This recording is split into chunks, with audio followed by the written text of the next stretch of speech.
Hey everyone, I was feeling a bit nostalgic today, so I decided to do a playthrough of Sea of Blood, the Descent Journeys in the Dark expansion. It's not actually a solo game, so we're going to have to play it a bit by ear as we go, but we'll see if I can make it work. First up, I need to choose which 4 characters I'm going to use. So I'm just going to pick these predominantly at random. I'll pick from these 6. So we've got Talia, who's pretty Malay oriented. Spirit Speaker Mock, who's magic leaning, but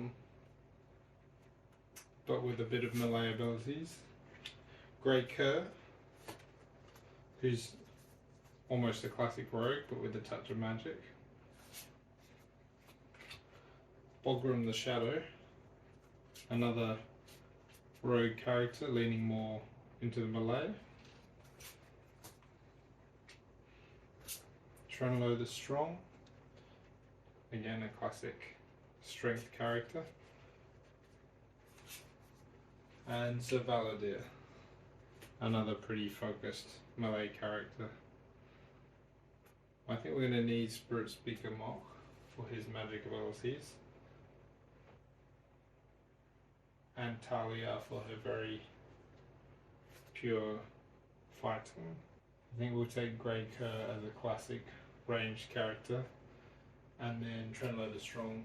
No, let's take Sir Valadir for a little bit more magic capability.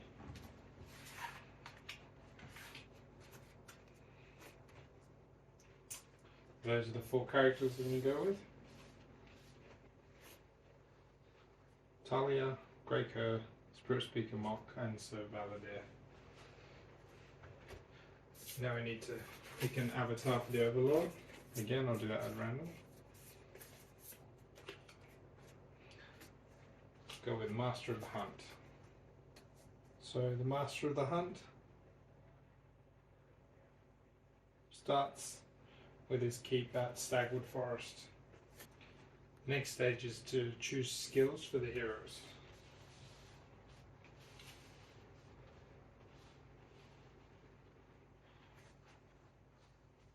So let's look at Grey Kerr first.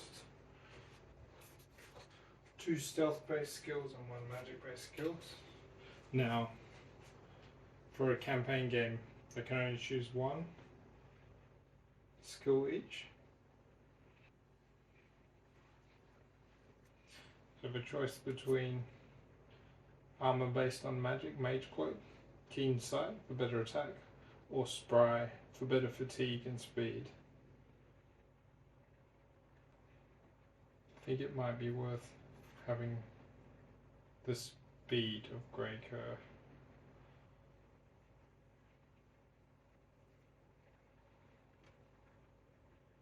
Given he's our only stealth character.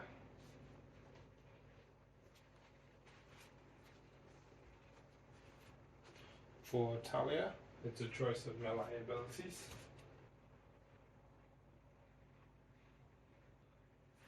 So she's got Relentless to recover fatigue, Cleaving to get an additional attack using fatigue if she kills an enemy, or Free Surges when making a melee attack, Weapon Mastery.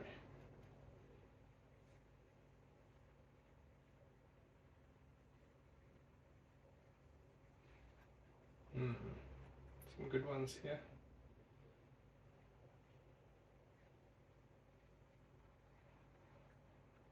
I think Weapon Mastery is the most rounded, so I'll stick with that.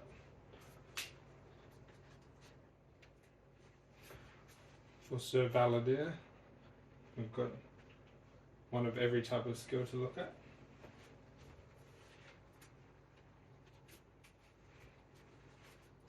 Precision, when you may ignore a figure when tracing line of sight for a ranged magic attack.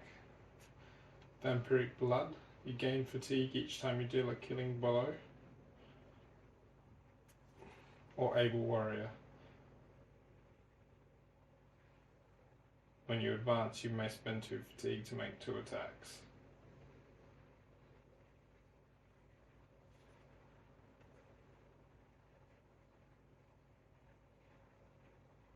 I think Vampiric Blood may be most useful given his hero ability takes uses fatigue.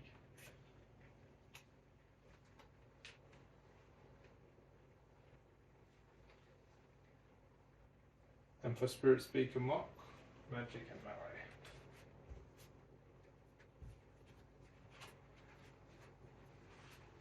So Battle Cry, when you declare a battle action, you may immediately restore 1 fatigue to yourself and adjacent heroes.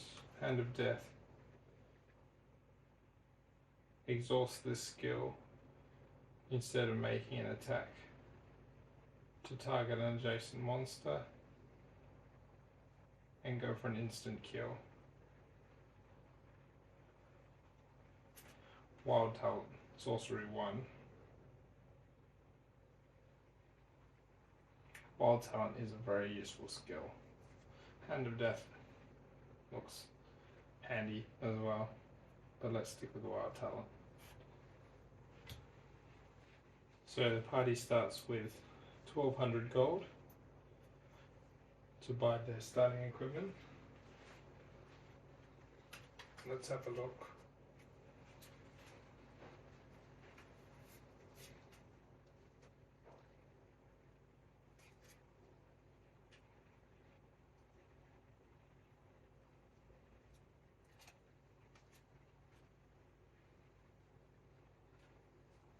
I think Greatco, we're going for the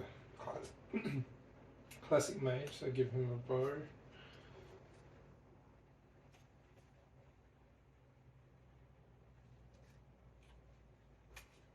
Let's see, we have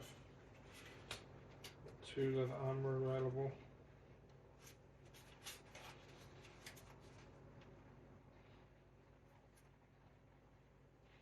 For Spirit Speaker Mock, we're leaning magic, so it's a choice between immolation and mage stuff.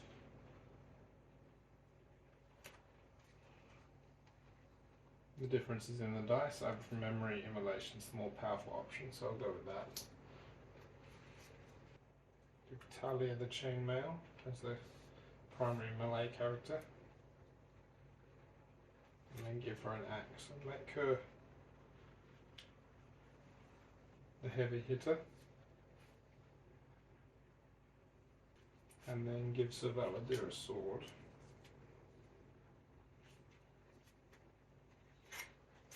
Also chainmail. I'll give Greatco a wizard's robe as he's focused on being the ranged speedy one. And Spirit Speaker Mock, we'll stick with leather armor. And then for the offhand of Cerridor, might stick with the Iron Shield.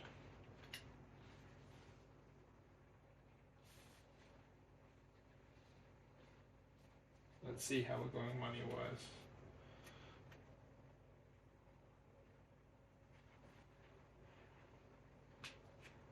Only at 800 so far.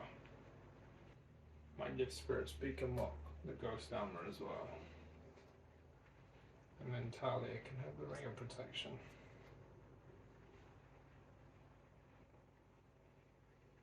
Actually, can't afford that.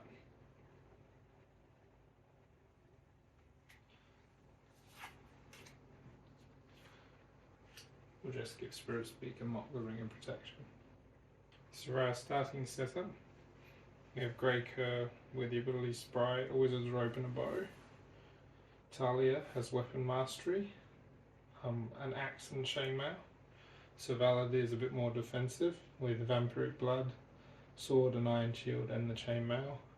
And then Spirit Speaker Mock has Wild Talent and Immolation Rune, together with a Ring of Protection and leather armor for defense. The Overlord starts with 15 XP to spend on upgrades that cannot be saved. So to simplify this process, I'm going to take 3 upgrades, added 3 Overlord upgrades, and see which one makes most sense in terms of the game state and thematically.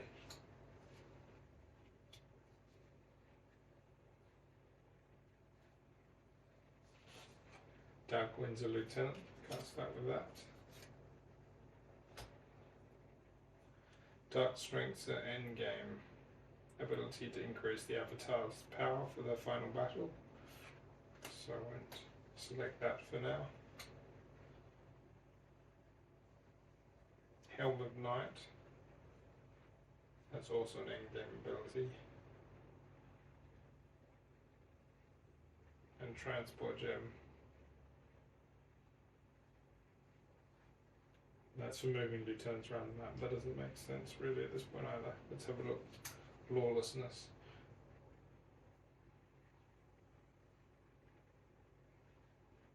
That seems like a good starting ability for the Overlord. And Eldritch Law. That gives an initial 15 XP. So it increases the Overlord's hand size by 1. And when heroes roll to see if they have an encounter, they roll an extra black power die. So they're more likely to have encounters as they sail around. So to start with, the Overlord's avatar is the Master of the Hunt,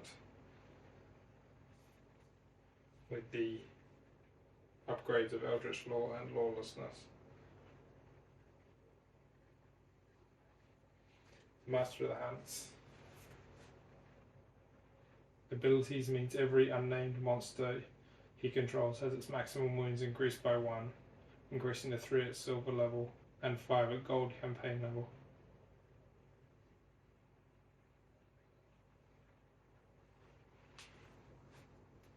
At this point, the Overlord also chooses one of the 3 plots. I'll do that at random.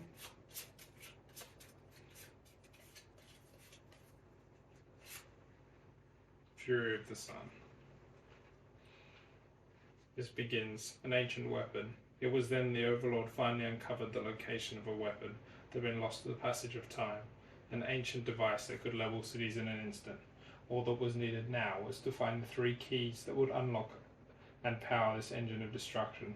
Fortunately, a small band of heroes had recently discovered a magical ship near the city of Gauntlet in the land of Torrealbas. So this means the Overlord places a lighthouse marker near his keep, or not too near his keep. And encounters are more likely close to the lighthouse.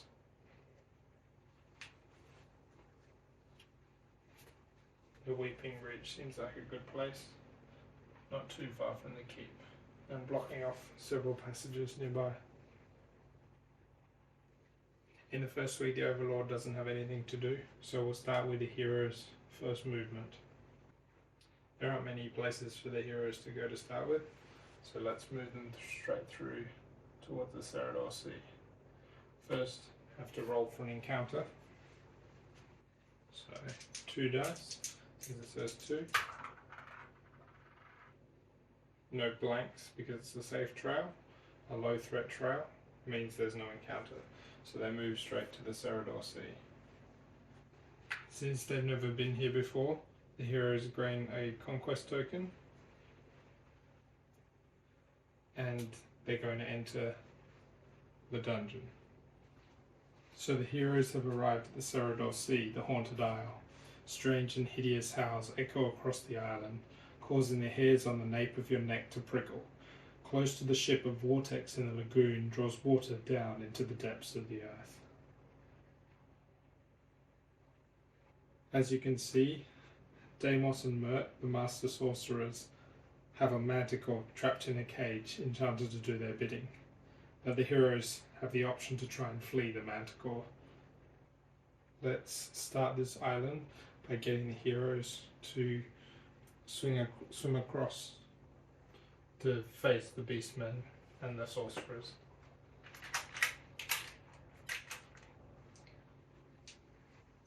So we'll start with Grey Kerr, who has 5 movement, including the spry ability. So it's 1 movement to move to the rope, and then 3 movement to use the rope. So to use the rope, he rolls 2 dice and swings out up to a distance of 5. So the whirlpool pulls enemies in, but they only die when they reach the center. So I think I'm going to use the full 5 to swing out to the fringe of the whirlpool. So that's 4 movement points, so he has 6 movement points remaining. So he's going to swim that away from the whirlpool. 1, 2, 3. Shallow water takes 2 movement per spot to move into.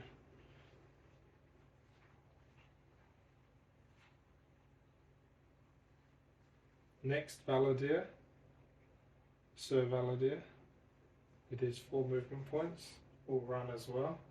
So 1 to take the rope, and then swing out. He only manages to make it 2 spaces away from the ship. He has 4 movement left, so he'll swim again. Well, he'll start off diagonally.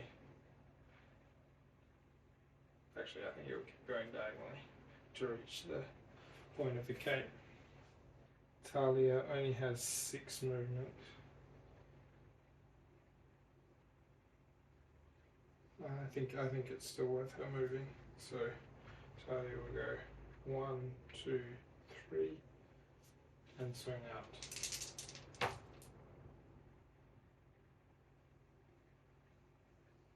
Need to check the rules for what that means. It appears she still swings out the normal way, but only goes 1 space. She's in trouble with all her heavy armor in that deep water. Spirit Speaker Mock will go the same way. 1, 2, 3, 4, and 3 movement to fly out. 3.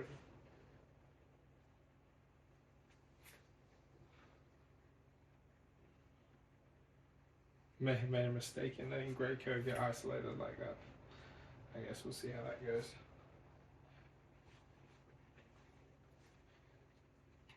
Overlord starts with 3 cards, and then draws 2 more and gains 4 threat for the 4 heroes. Now I'm going to automate the Overlord a bit and basically just take whichever card comes first.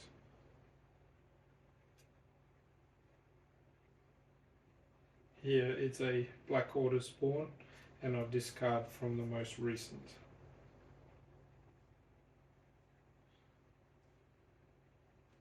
So I don't have 5 threat, so I'll discard this Doom card, and that will pay the cost of the spawn. So 1 Master Dark Priest and 1 Dark Priest will spawn.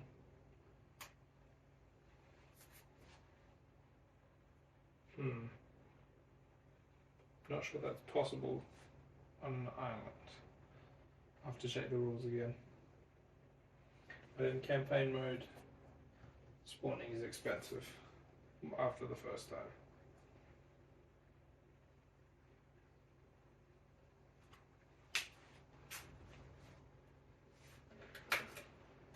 Okay, and it looks like it's not possible to spawn on this first unknown level.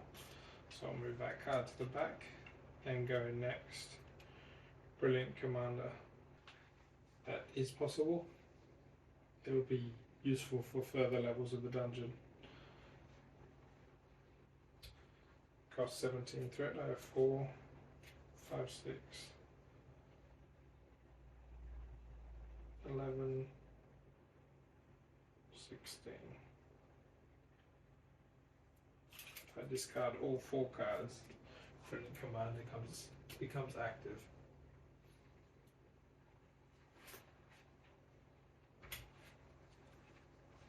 Should also bring out the stat cards. So we have sorcerers at the bronze level. These are master sorcerers with extra wounds. and armor. We have the 4 regular beastmen and the Master Manticore. Now is the beastmen's turn, or the sorcerers. The sorcerers will move forward, but won't be able to get in range this turn.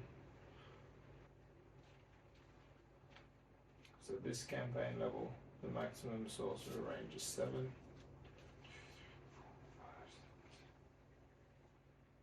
1, 2. So the 2 sorcerers move a bit closer.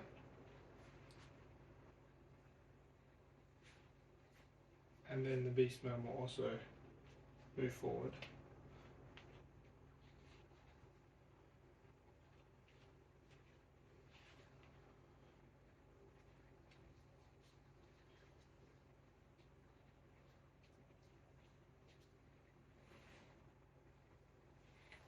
The Manticore also doesn't quite have range to here.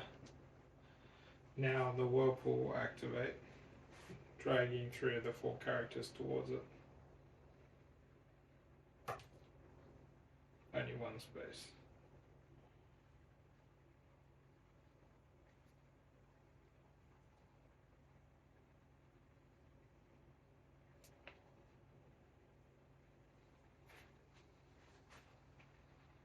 Now it's the hero's turn again.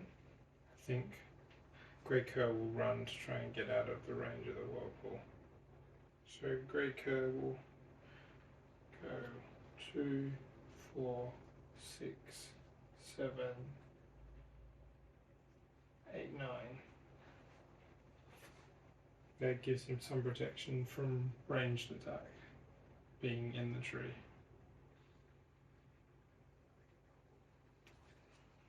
So Valadier is a melee attacker with only 4 movement. 1, 2, 3, 4, 5, 6, 7, 8.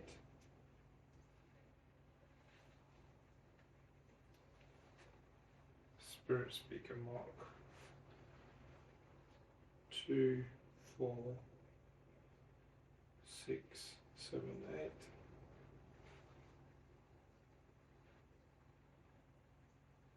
And Talia. 2, 4, 6. And keep swimming through the water.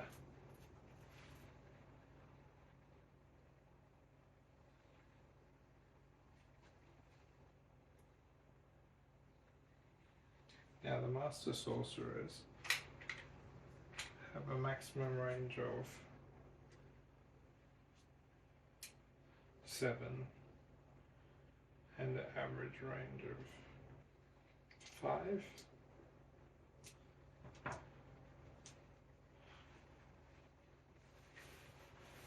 However, they cannot target Grey Kerr because he's hidden in the tree. So looking at Sir Valadier, this Master Sorcerer will move here and target Sir Valadier with a ranged attack,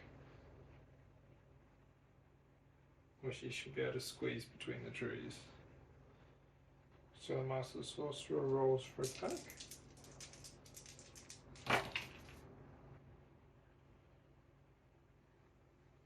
Getting 2 range and 4 damage. However, he has sorcery 3. He has sorcery 3, so he uses the 3 sorcery points to boost his range up to 5, hitting Sir Valadier for 4 damage. Sir Valadier has 3 armor, and he'll use his shield to block the 4th. The 2 surges give the Overlord 1 threat. Second Master Sorcerer can't quite get range. Or can't quite get line of sight, so he'll have to just move closer. Now the Beastman.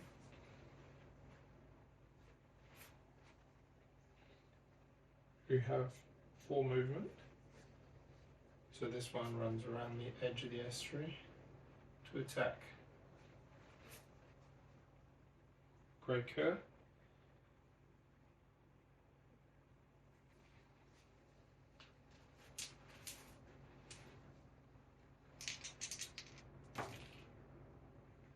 Doing 2 damage plus 2, so 4 damage. Grey Cur has only 1 armor against melee attacks, so it takes 3 damage.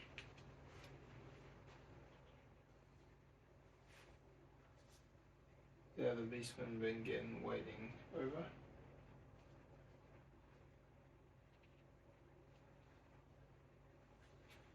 But everyone's blocking line of sight to the manticore. I should draw on 2 cards for the Overlord.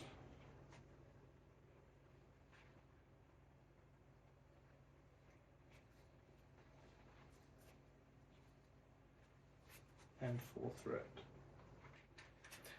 I'm now realizing that it may be possible to spawn monsters as the trees do block line of sight. However, I don't think it's going to be possible to spawn. No, that's not true. I think it is possible to spawn blood apes.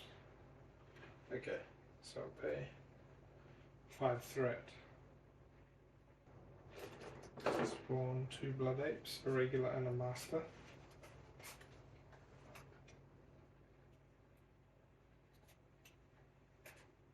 And you should be able to spawn behind these trees.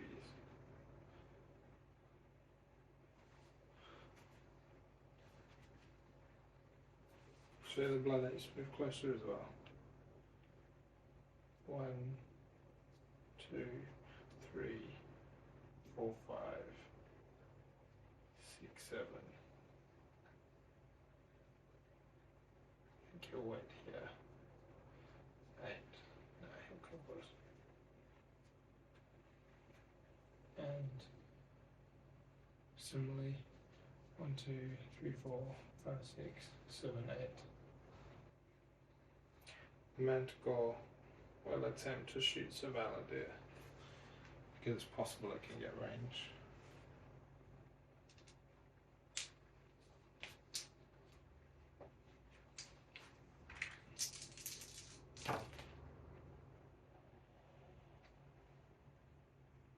Six range. Nope. 2 surges gives 1 threat. Okay, Grey Cur. It's now the hero's turn. Grey Cur will move advance, so move back. 1, 2, 3, 4.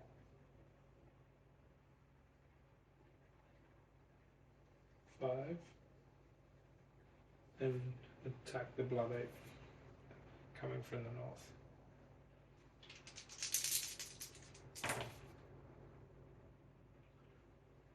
Seven range easily makes it. 3 damage. So Grey Cur will spend a fatigue to roll another power die.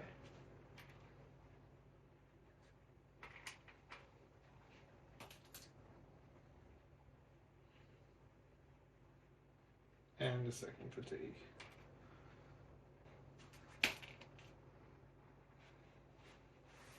That gives 3 surges, which is sufficient for 1 damage. These guys are in trouble, huh? Not having much success.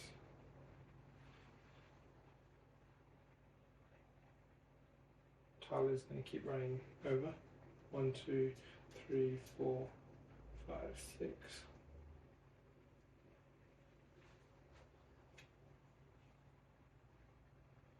So Valid is going to move, advance into the tree, and hit the beastman at the front.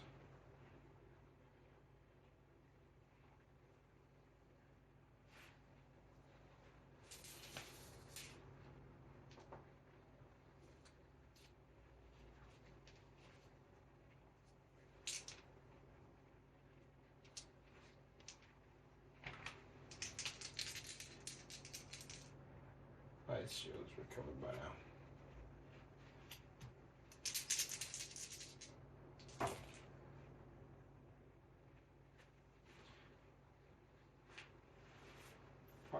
Damage.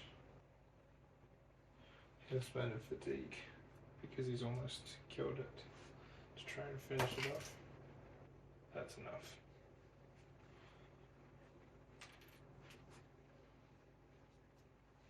One of the beastmen is dead.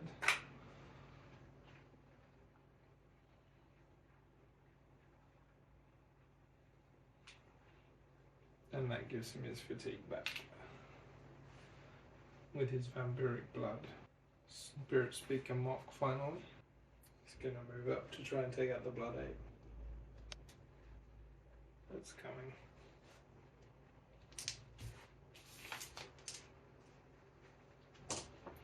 He uses his Immolation rune.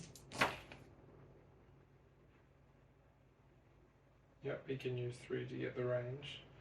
Do 3 damage. And then 1 more with the sorcery to do 4.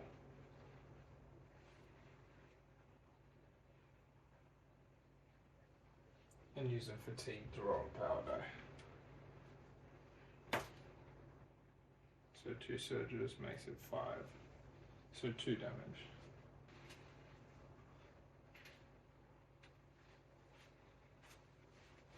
This Blood Ape's pretty strong. That's all the heroes. Now let's go over Lord's turn.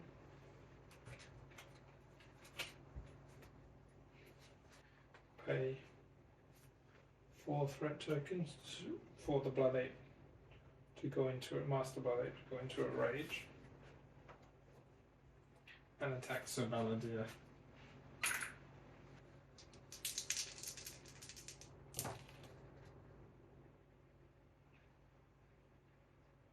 Damage.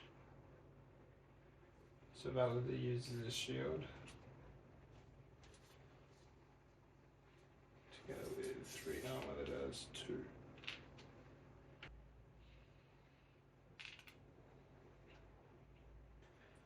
And he attacks once more. Again 6 damage. This time it does 3 damage because Sir Valadier's already used his shield. So the Master Blood Ape hacks away at him in a rage. Now the nearest Beastman will also attack Sir Valadier.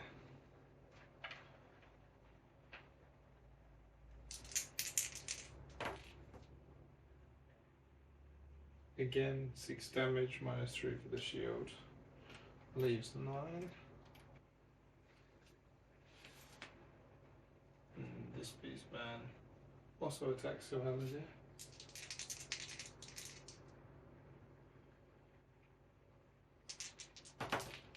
And misses.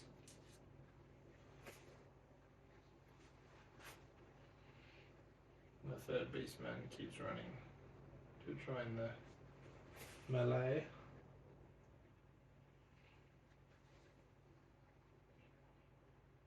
Now the Master Sorcerer's move.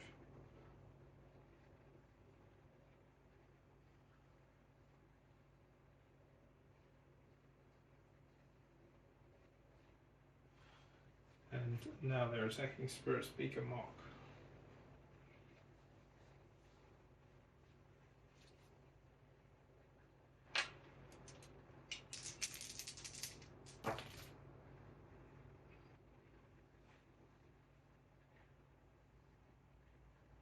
Gets the range automatically.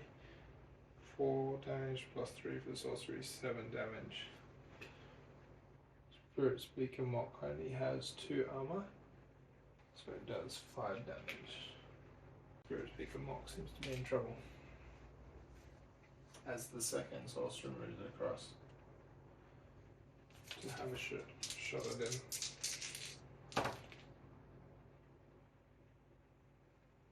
Has to use 1 sorcery to get him, so only 5, which only does 3 damage.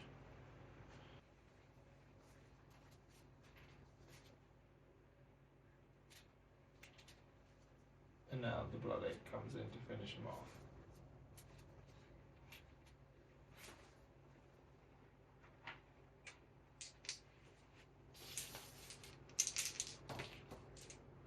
and misses.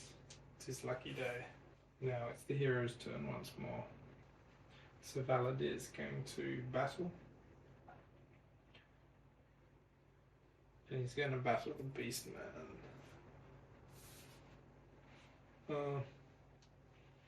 Now let's battle the Blood Ape. Cover his shield. Green, red, black.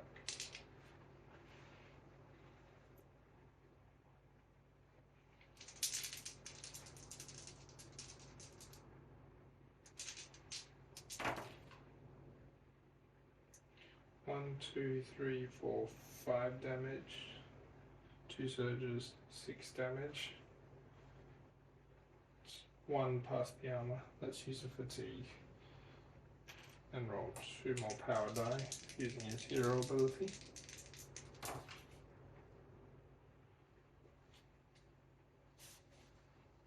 That does an additional damage, so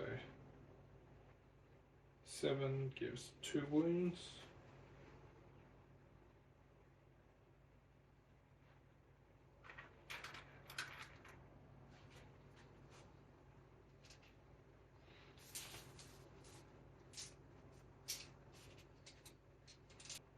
And then he's going to attack one of the Beastmen to try and recover his fatigue using the vampiric blood.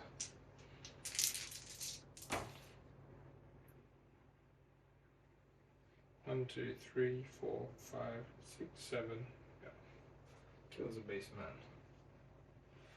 Recovers his fatigue. Talia's going to advance and give him a hand.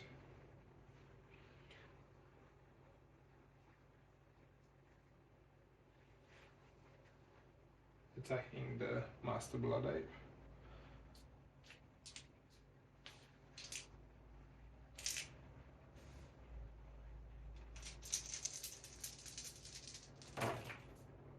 And misses.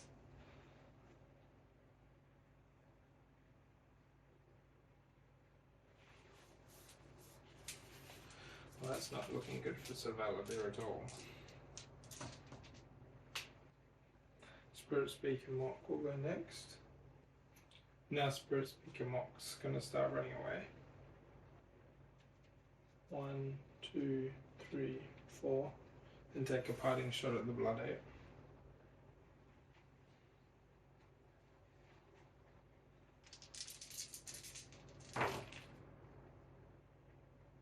Got the 3 range. 3 damage. 4 damage. 5 damage from the sorcery ability.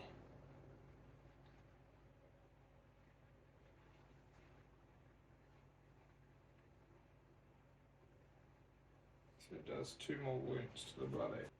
Now Grey Cur is going to retreat a bit.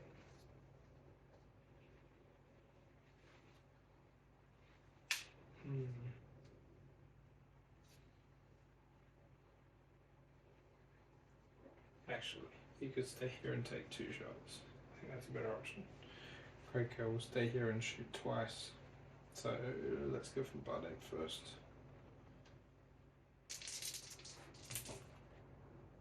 And misses.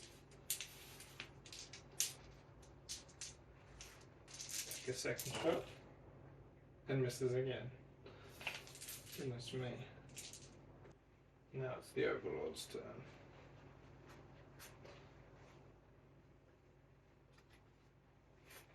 Right, the first Beastman will attack Sir Valadir first. Doing 4, which he blocks with his armor. Oh, but 2 extra, so 6.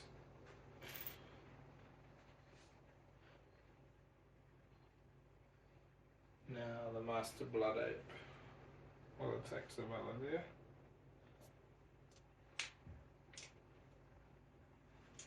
It's now berserk, and therefore rolls extra power die,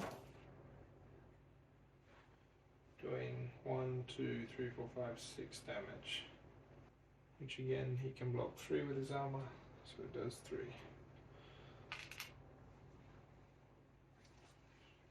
And then the third beast man will also attack Cerridor there.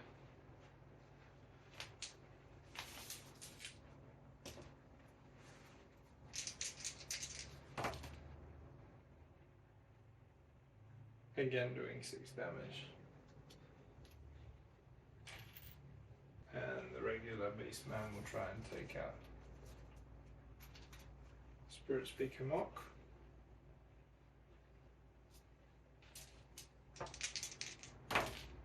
And misses again. Spirit Seeker Mock is having his lucky day, I think. The Master Sorcerers are going to shoot that Grey Cur. The first one will use an aimed attack.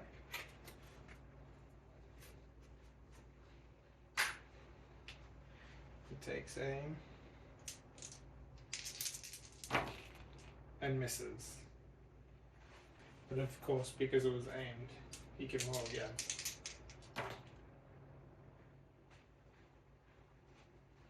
And does 1, 2, 3, 4, 5 damage. Grey Cur has 3 armor, so it takes 2 wounds. The second sorcerer also fires a bolt at Grey Cur. Uses one of his sorcery to get the range and then hits with 4, which only does 1 wound. The magical hasn't really got line of sight on anybody, so it doesn't shoot. Once more it's the hero's turn. So Spirit Speaker Mock. Spirit Speaker Mock takes a parting shot before going through the glyph.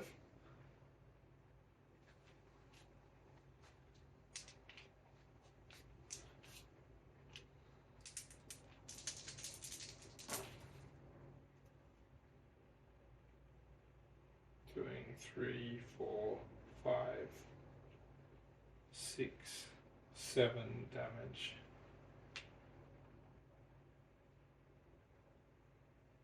Which is enough to kill the Blood Ape.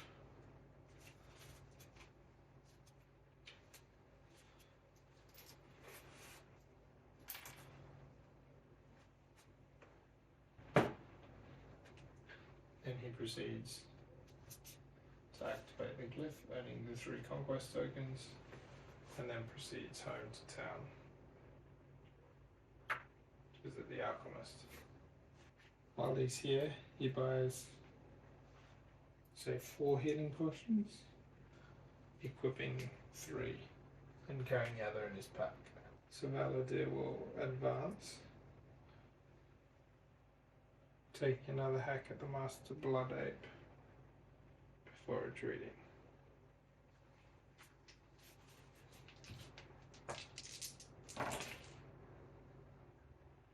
Doing 2, 4, 5, 6 damage.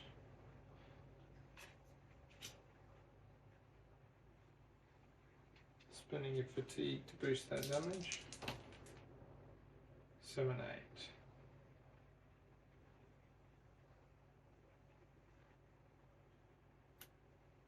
Spending a second fatigue. Let's roll 1 more. He's going to use that to roll a silver. And that does nothing. Come on. So he does 3 damage to the Master Blood Ape and retreats.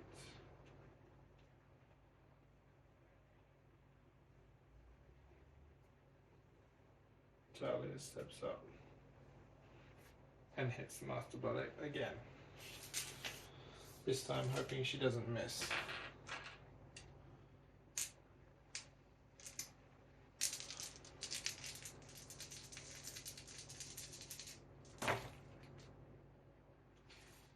One, 2, 3, 4, 5, 6, 7, 8, 9, 10. That should be enough to finish him off. Yes. That's indeed enough to finish off the Master Blood Ape that's been causing so many problems. which earns the tidy 50 coins. And grey curs once more going to battle. Takes a shot first at the nearest beastman.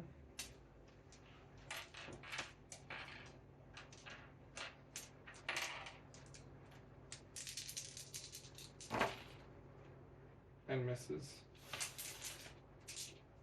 And then he takes another shot at the first Master Sorcerer.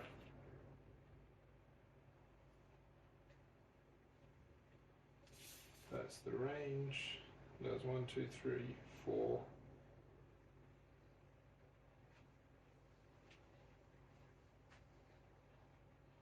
4 damage, which wouldn't get past the armor. Piercing 1. So that does 1 damage. Spend a couple of fatigue to roll 2 more.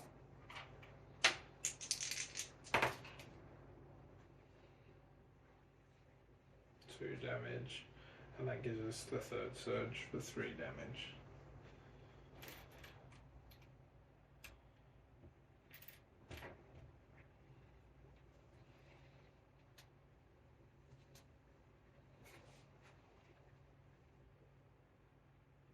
That's the hero's turn. So once more, the Overlord.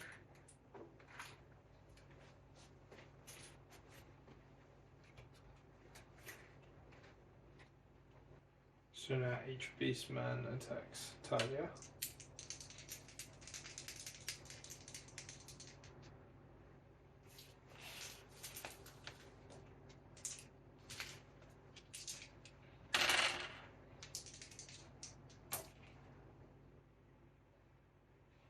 Six damage.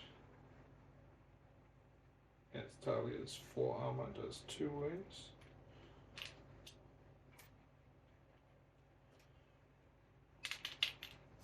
And the second beastman similarly does 2 wounds.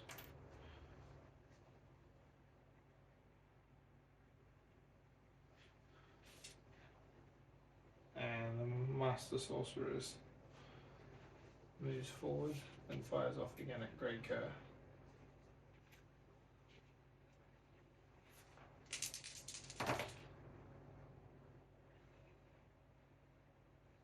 In the range immediately, doing 1, 2, 3, 4, 5 damage. 3 is blocked by armor, so 2 wounds. Second sorcerer also moves forward for better range and misses.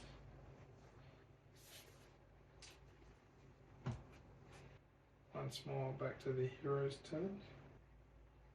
So Spirit Speaker Mock comes running back. 1,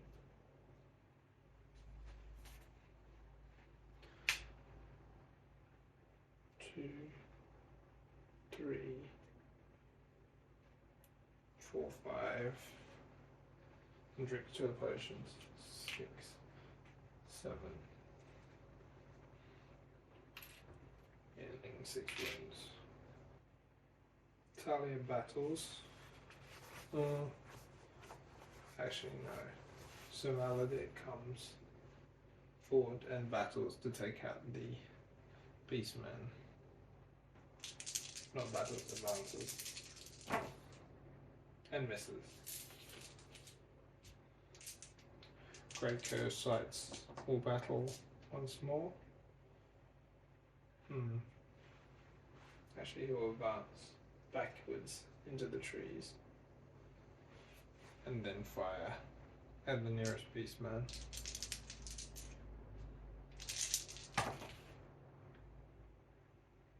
Six range. 1, 2, 3, 6. Gets just enough range and enough surges for 1 damage, which won't get past his armor, even with the 1 piercing. Spend a fatigue to roll a power dice. Do 1 damage, 1 wound.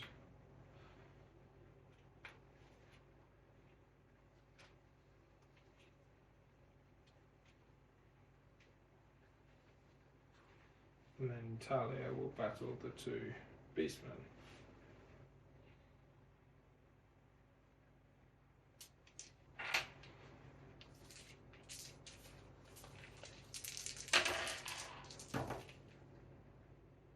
Whoops. Killing 1.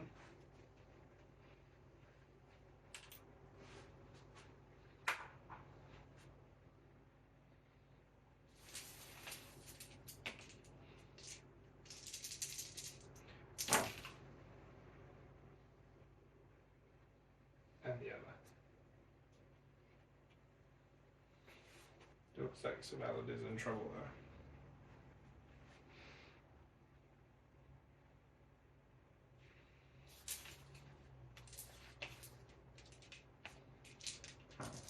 Overlord's turn once more.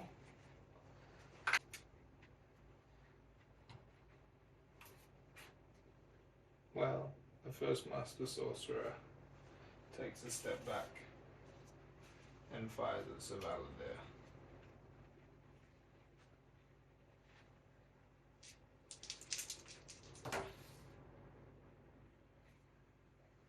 Using 1 sorcery to get the range and doing 6 damage, which is enough to kill him.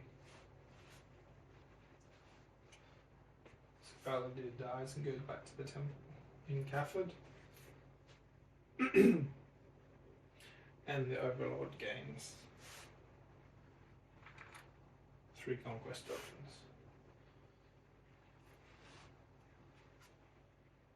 The second Master Sorcerer is going to have to move up to the tree where Spirit Speaker Mock is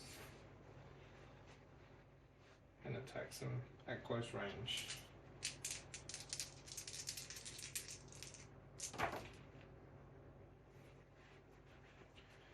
With 6 damage.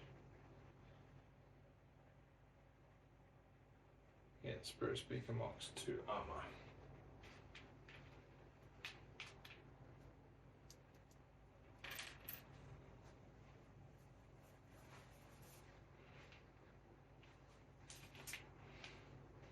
Now all the heroes are hidden in the trees, trying to take out the sorcerers from cover. Grey Kerr will attempt to take out the wounded Master Sorcerer first.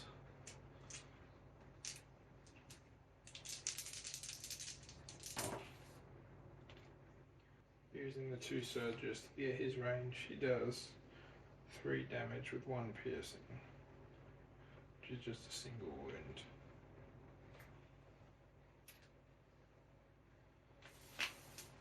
Then he shoots again.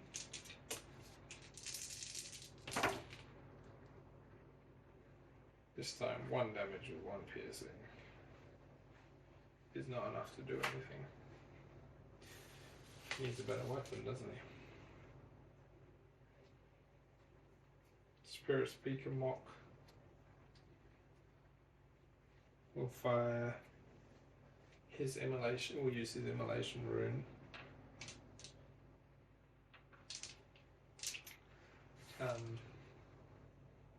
On the Master Sorcerer nearby.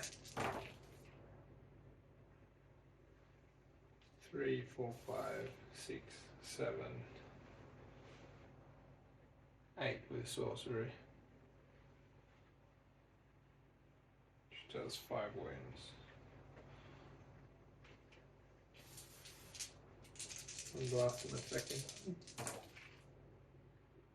3, 6, 7, 8.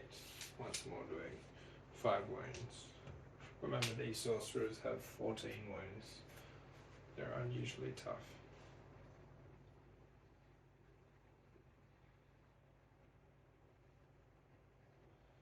Talia advances on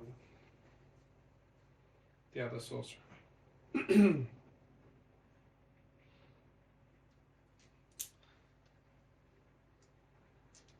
And swings a rack axe with full power.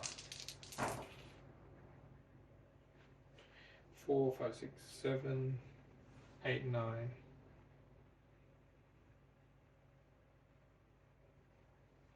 Nine damage.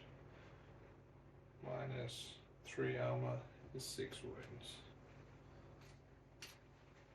Similarly, pretty wounded. So Valadir, now back at full health.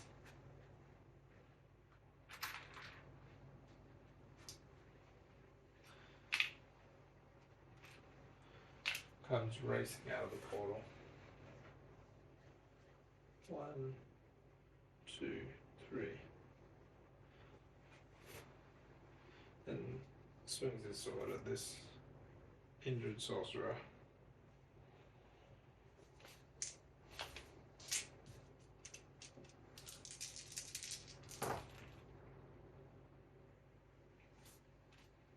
Doing 7 damage.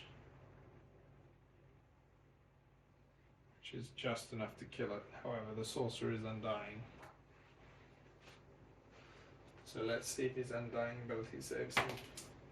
It does not. He's dead. 1 sorcerer removed from the board.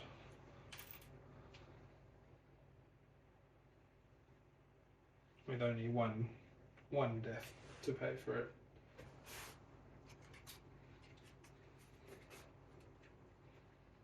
The thread is building. Discard. Too many. Master Sorcerer moves back.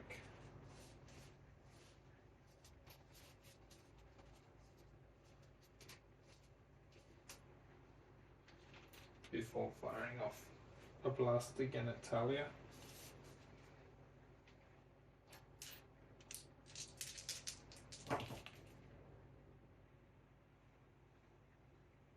Doing 1, 2, 3, 4, 5 damage, which against her 4 armor only does 1 wound. And the Manticore's firing line is now opened up. And the Manticore also takes a shot at Talia. Missing the first shot, but with its quick shot takes another go. But can't quite get the range.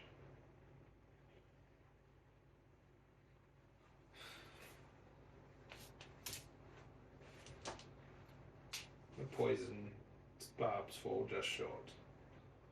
Great Kerr runs towards the final confrontation for the island. 2,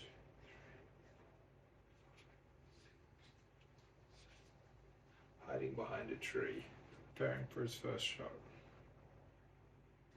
Similarly, Talia readies, moving behind this tree and putting on a guard order. Valadir closes in as well.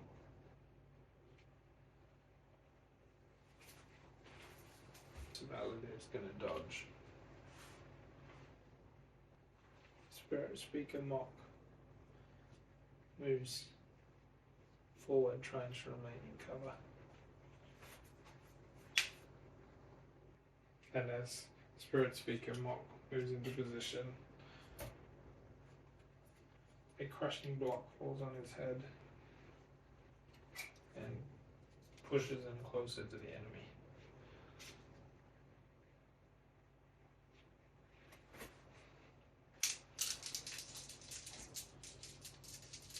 Spirit Speaker Monk dodges and manages to reduce half the damage, to avoid half the damage. But he's still struggling.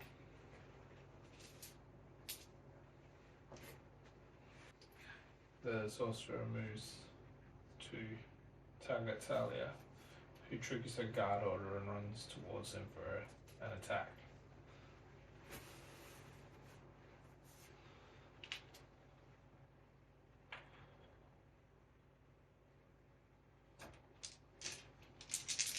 flinging her axe wildly into his face.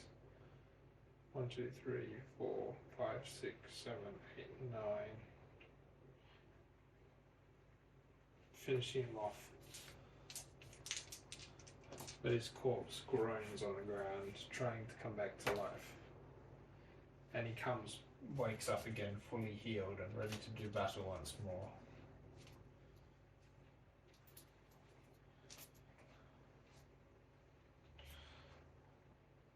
All their damage was in vain. And he fires off a blast straight into Talia's face.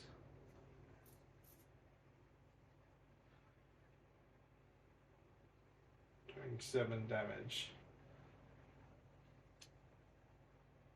Luckily her armor takes half the brunt.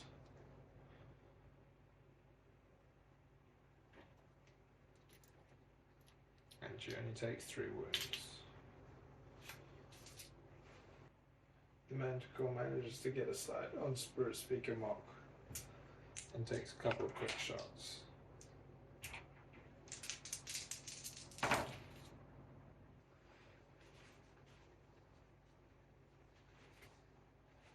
Doing 1, 2, 3, 4, pierce 2, poison damage, killing him and sending him back to town.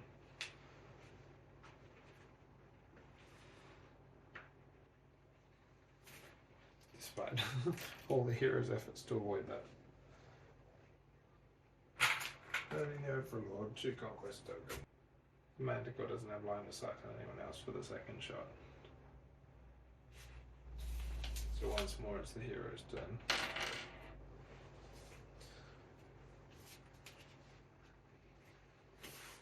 Talia reaches out to battle the Master Sorcerer,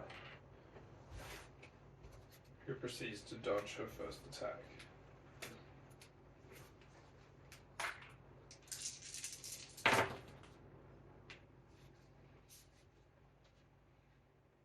Well, it seems my video cut out towards the end of the last level.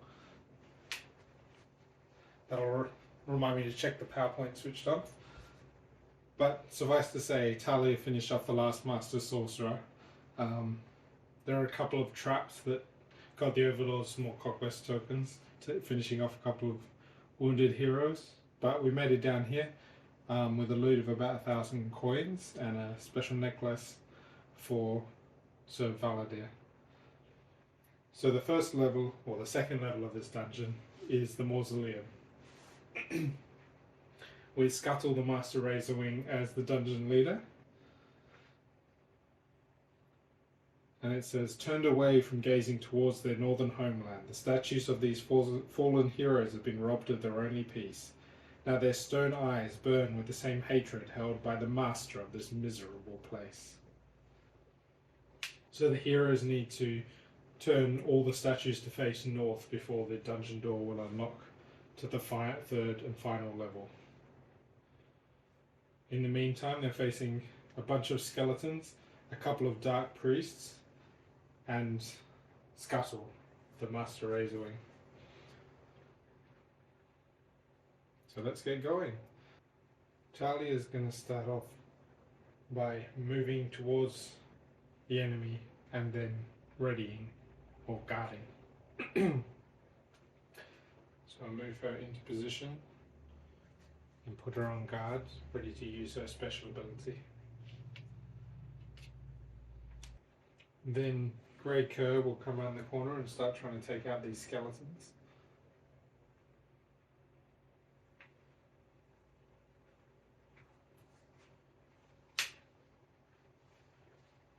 So he pulls out his bow.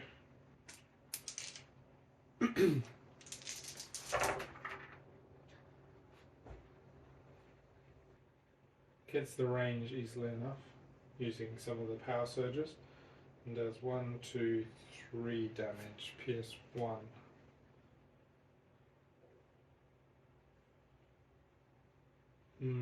Need 1 more damage to finish it off. Let's use one fatigue. Need one more surge to do that. And that's it. Great Coat takes out the first skeleton.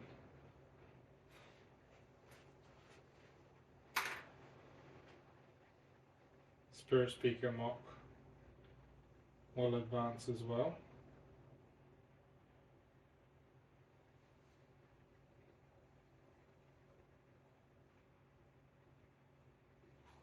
And take a shot at the second skeleton.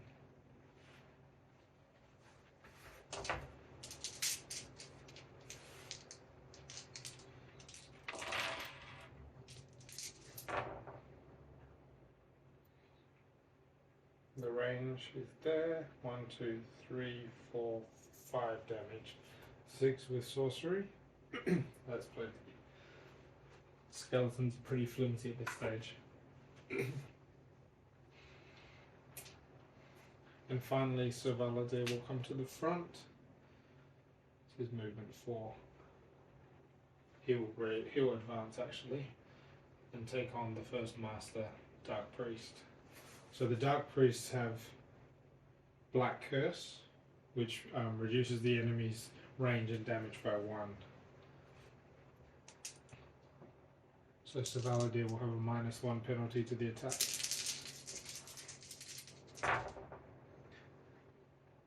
That's 4, 5 damage. -1 is 4. With the 3 armor on the Dark Priest, there's only 1 wound.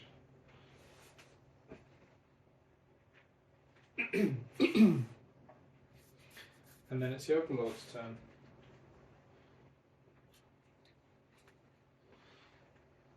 That should be flipped.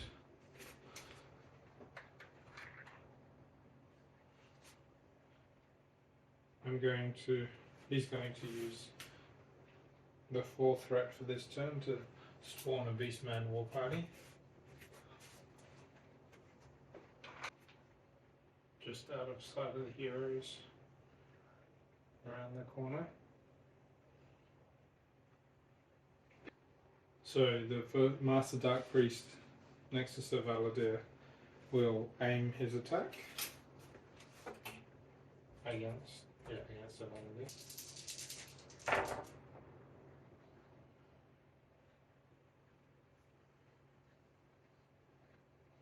For Dark Priest, surges have Dark Priests have the Dark Prayer ability, so surges count as +1 range, +1 damage, and +1 threat. So 1, 2, 3, 4, 5, 6, 7 damage against Sir Valadir, and 2 threat for the Overlord. Sir Valadir uses his shield and takes 3 wounds.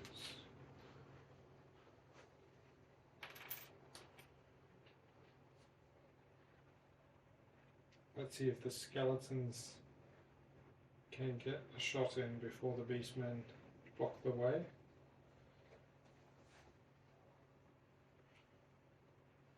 One, 2, 3, 4, 5. Not quite from that one. This skeleton comes around the corner and takes a shot at the Stormbringer Mock.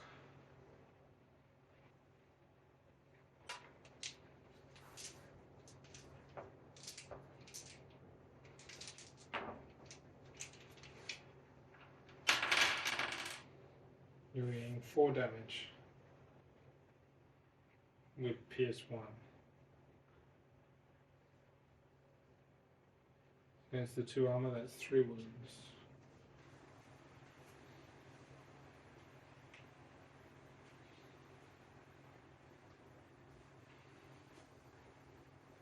Next, the Beastman will come around the corner.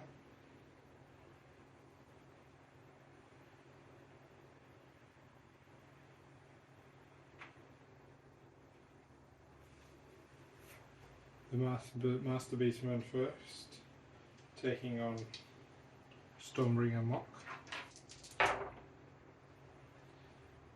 That's 5 damage plus 4 from the abilities, so 9 damage Against Stormbringer Mox, only 2 armor, so 7 wounds.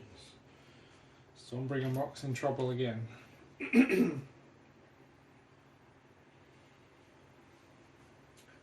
Next Beastman comes around the corner to try and finish off the Stormbringer.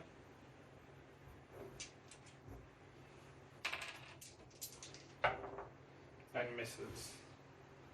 He's lucky again. And finally, the other Beastman comes in to have a swing at Cerridor, doing 4 plus 3 is 7 damage, minus 3 for his armor is 4 wounds.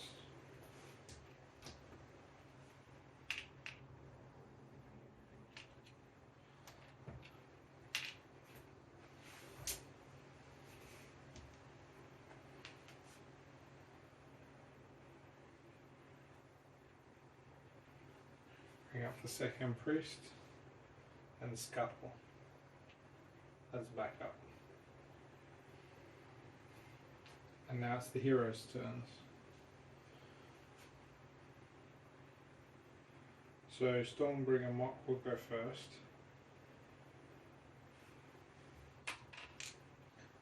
Chucking a rune in the face of the Beastman Commander who's causing a lot of problems. 1, 2, 3, 4, 5, 6, 7 damage. Just one more needed to finish him off. Let's use a fatigue.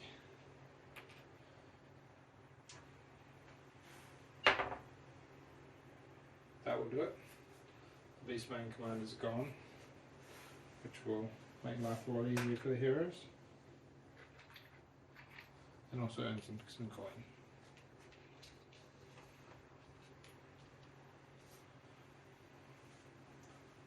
The Stormbringer will retreat around the corner and use one of the potions to heal up a bit.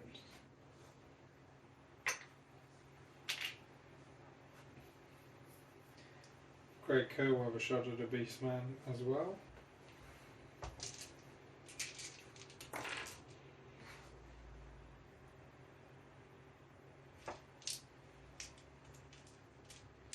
He will back.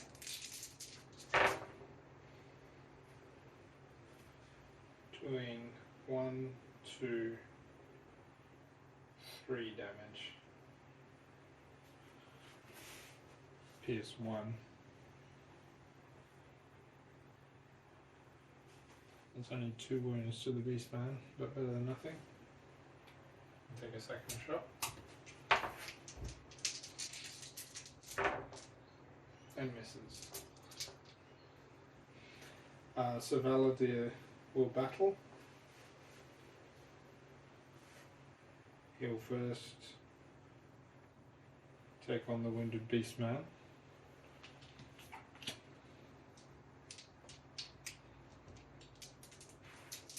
So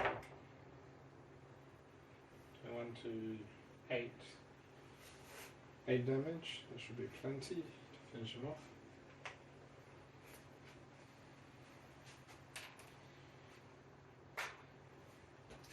And then he'll take a second shot at the Master Dark Priest.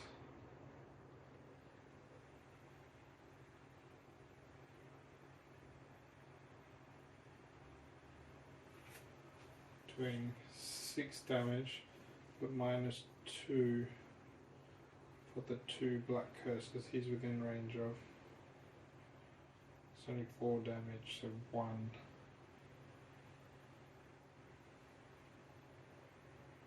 Only 1 wound.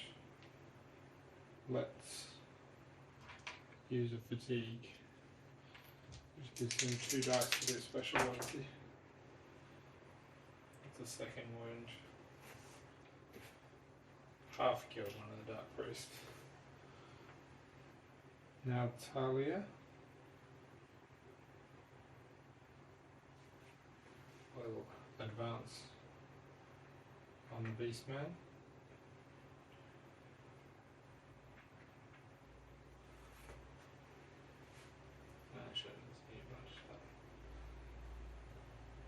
and hopefully get them off quickly. Nope, she misses. So I'll have to weather another round of attacks. Okay, first the skeleton will back up a bit, and then have a shot at Talia, who's blocking the way, and miss. The skeleton will line itself up, and also have a shot at Talia.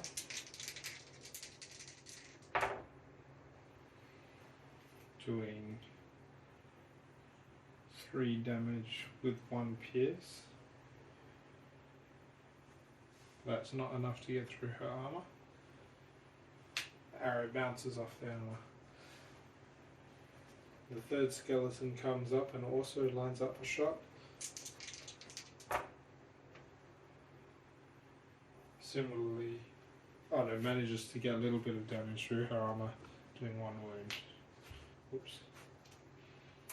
The Master Dark Priest will take a shot at Sir Valadir.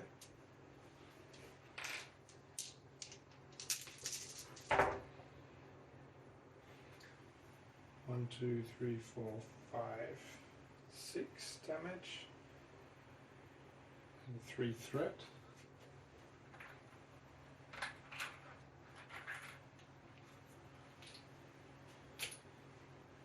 So Valadir uses shield to reduce it to 2 damage.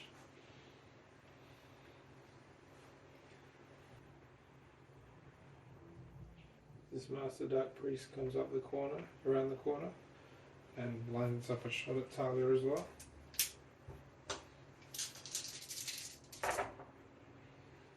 One, 2, 3, 4, 5, 6 damage. Doing 2 wounds.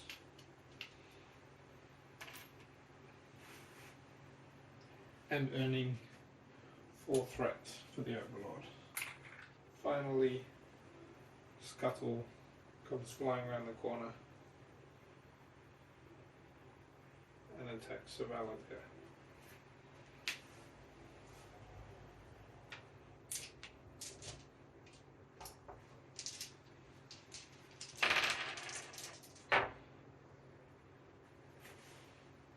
Doing 4 wounds and almost killing him.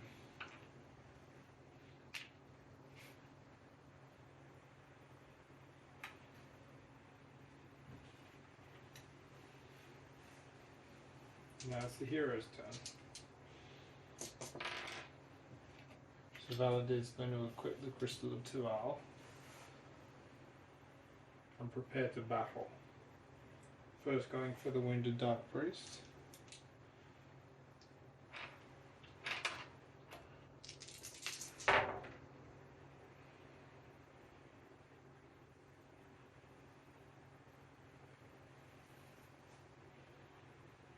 Doing 7 damage.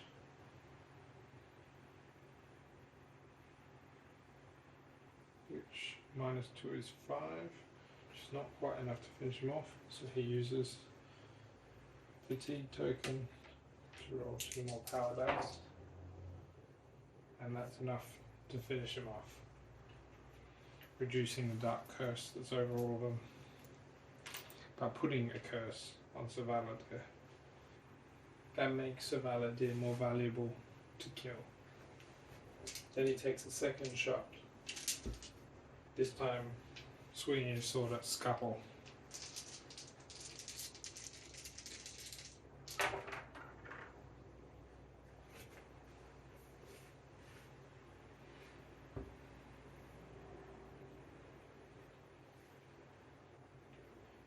Doing 5 damage.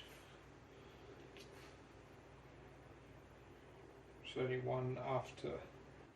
Actually, pretty sure he was stunned by Scuttle's attack, which reduces his attack to only 1. So then he discards the Crystal of Tual, restoring his fatigue and healing 6 health.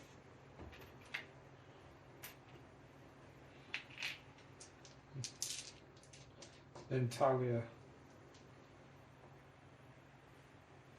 begins to battle. First going for the Beastman.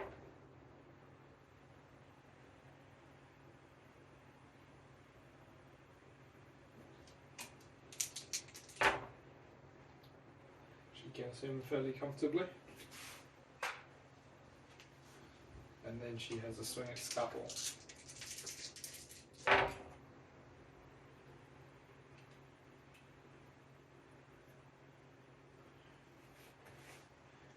Damage up to 4 armor is 4 wounds to Scuttle.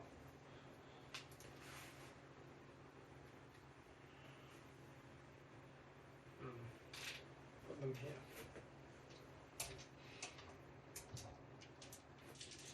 Next, Grey Cur is going to come and turn this. Scuttle has 2 extra armor, so it's only 2 wounds. Alright, so Grey Cur has 5 speed, so it goes 1, 2, 3, 4 to turn the statue to the north, reducing Scuttle's armor by 1.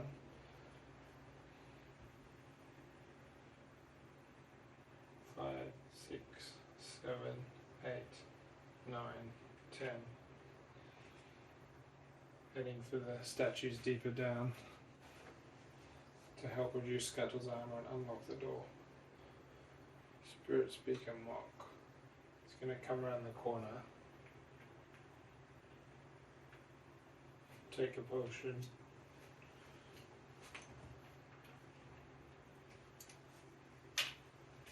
and fire off a shot at the skeleton down the passageway, or in the corner of the room.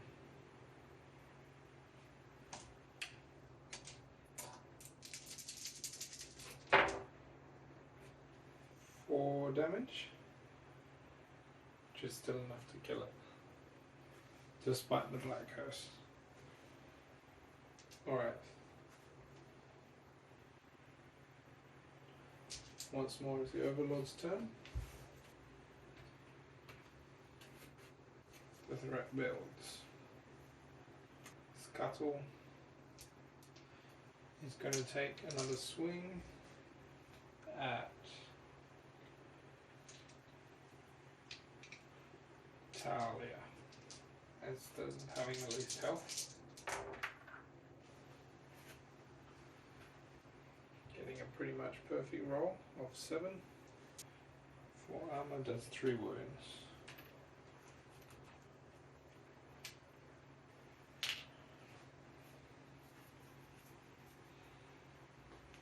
And the skeleton will step into the corner of the room, have a shot at the Spirit Speaker.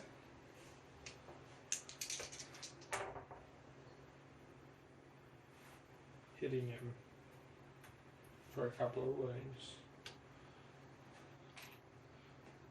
Then the other skeleton steps up to take a shot at the Spirit Speaker.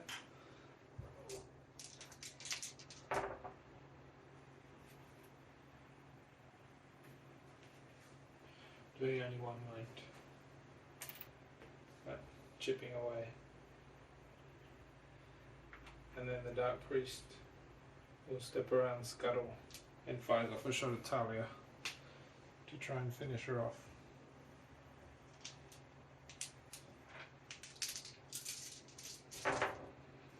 And does so relatively comfortably, sending her back to the Temple for Resurrection and earning some decent XP. Right, now the hero's turn.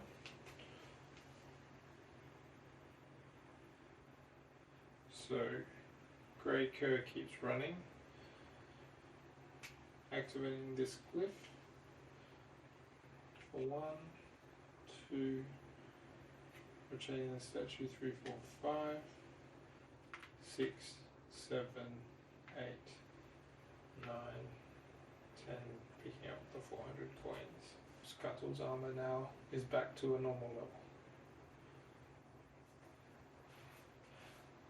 Talia heals up in town and comes back, running back, this time from the backside. 1, 2, 3.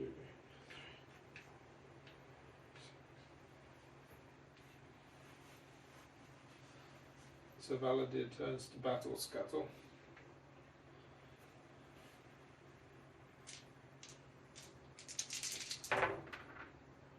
And misses. misses his first attack. Swings again. Manages to get a couple wounds through.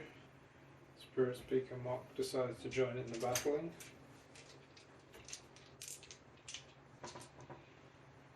Pulls out his broom and fires at Scuttle.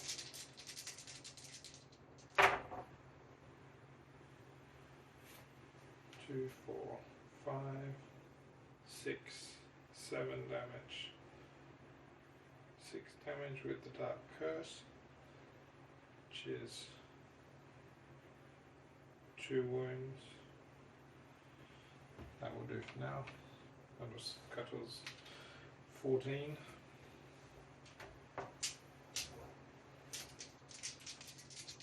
Fires a shot off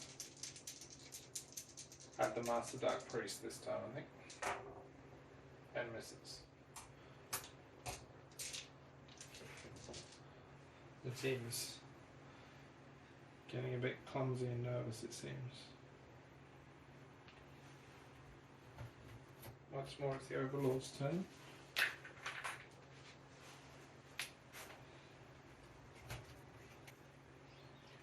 Discard excess cards. Going to activate Hordes of Things, which will increase spawning in the final level of the dungeon. Scuttle is going to activate in a rage, giving him 2 attacks for this turn.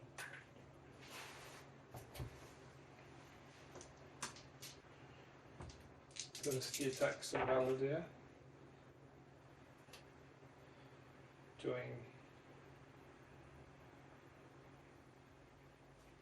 2 wounds and a stun.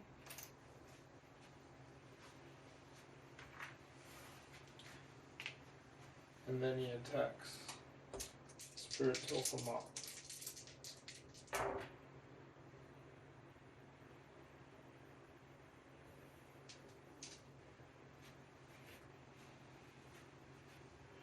Doing 4 wounds and a stun.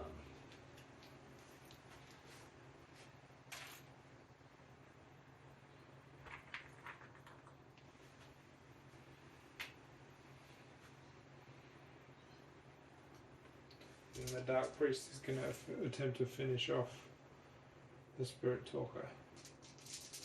Casts his Dark Spell at him.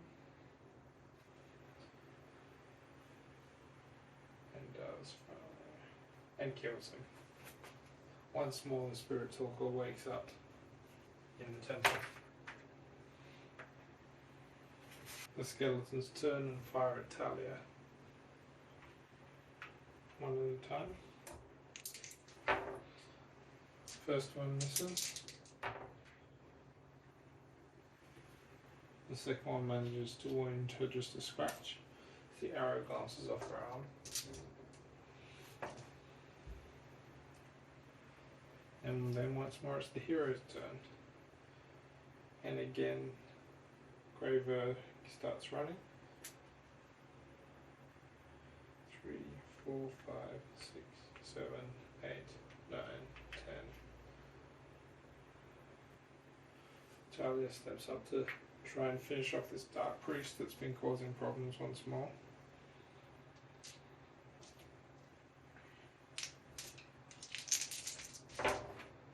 And misses. Team are not doing well today. And Sir Valadier, in his stunned state, just takes another swing. Does 4 wounds to Scuttle.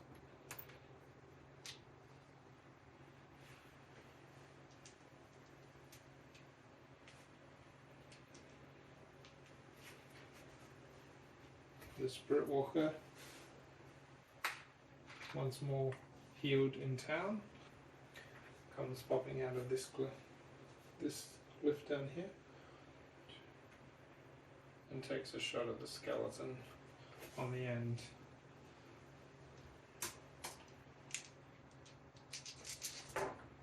And misses. Not a good day for the heroes. Scuttle attacks Sir Valadier.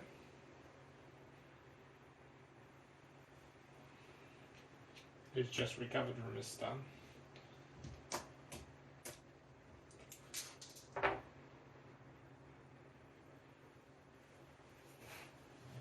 Doing just the one wound, but once again stunning him.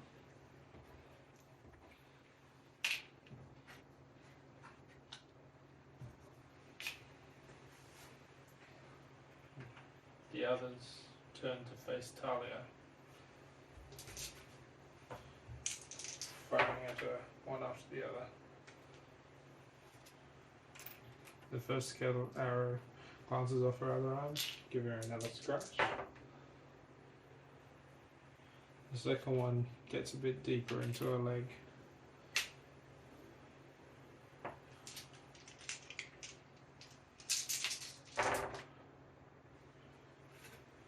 And the Dark Priest's spell hits her hard, doing 4 wounds.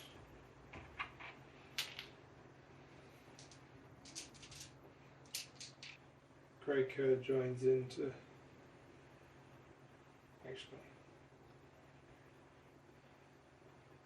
Grey Cur steps to the side to turn the final statue, reducing Scuttle's armor to almost nothing, and then steps back. No. And then steps over and opens the treasure chest.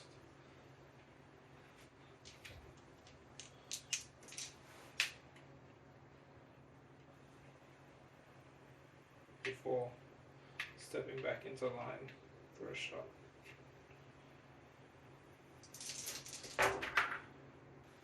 In the treasure chest they find 250 coins and 3 potions.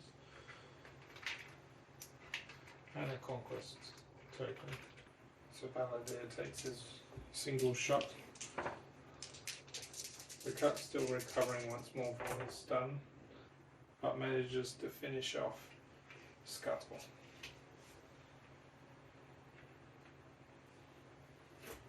And the team, 2 more conquest points and 100 coins. Talia stands her ground and continues to beat down the enemies in front of her, starting with the Dark Priest, destroying him with a single blow of her axe and earning herself a curse in the process. Then proceeds to finish off the skeletons.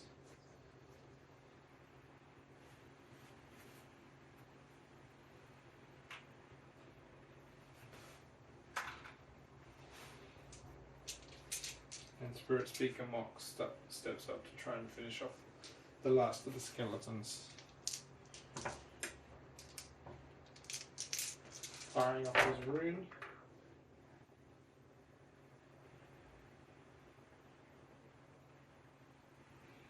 The skeleton bursts into a cloud of ash.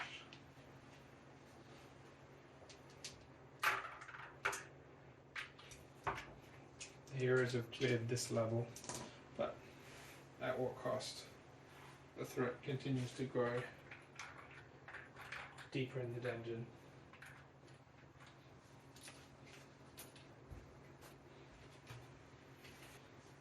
The Overlord doesn't act this turn, giving them a chance to recover.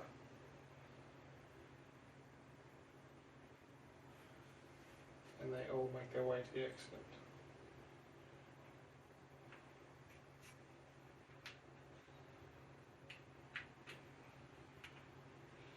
Opening the final treasure chest on the way.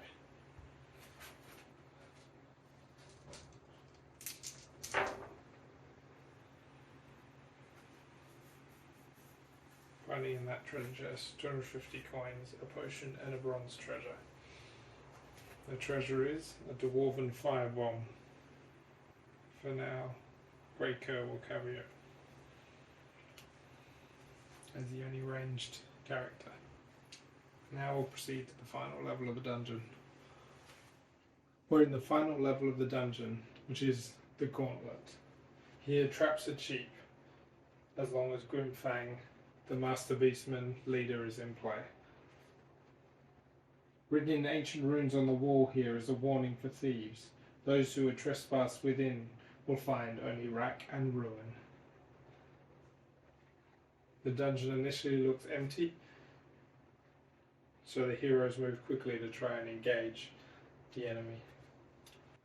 First, Talia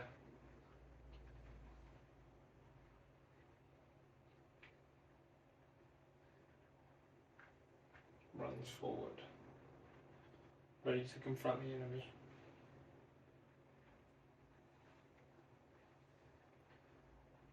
Then Sir Valadier. At this point, a spiked pit appears, and he tries to dodge out the way and grab onto the edge. But he falls in, suffering 2 wounds.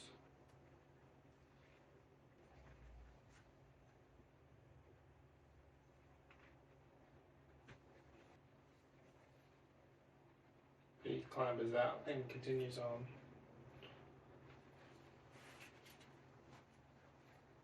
Great Kerr races to grab the coins.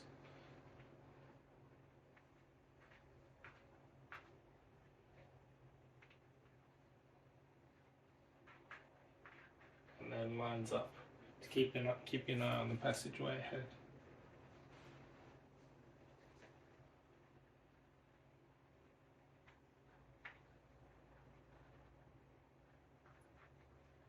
As the Stormbringer joins them, threat continues to grow.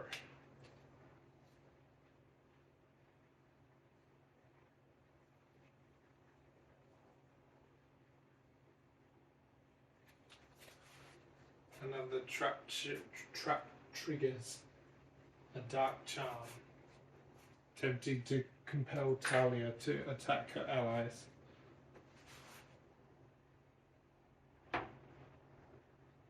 She falls prey to the trap.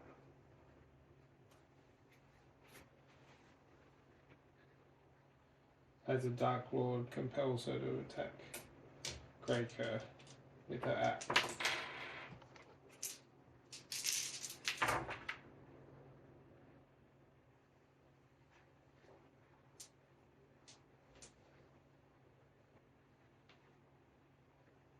Doing 9 damage, only 1 of which is deflected by his natural armor. Great Curse staggers under the impact, but survives. All the monsters march forward, blocking the passage.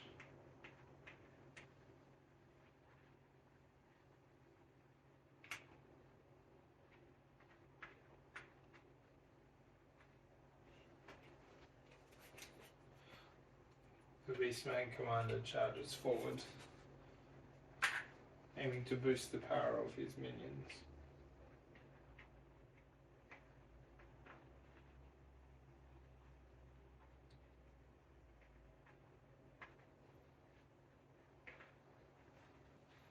It looks like the confrontation will happen in the tight passageway ahead. They all make their way down the passageway, readying themselves for the attack.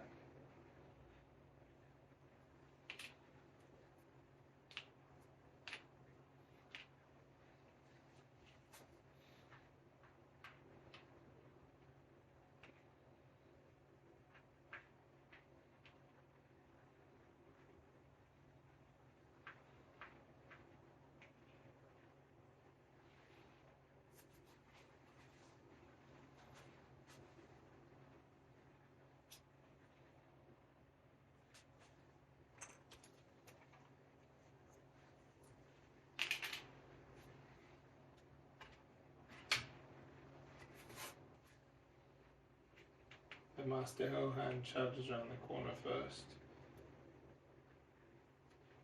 and Talia triggers her guard, or Greyker and Talia trigger their guard attacks.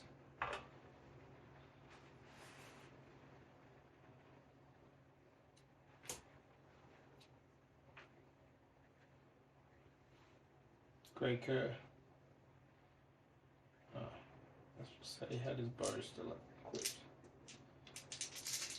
takes his shot and misses, and Talia charges around the corner, confronting the bloodhound, hellhound.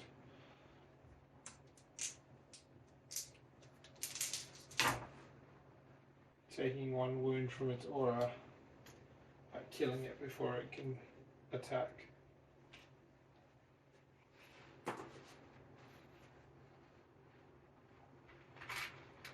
Saving the party a lot of damage.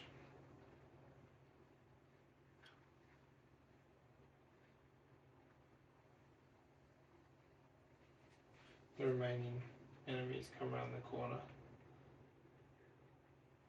Beastman Commander taking our position first. And then the priests one by one going around the corner.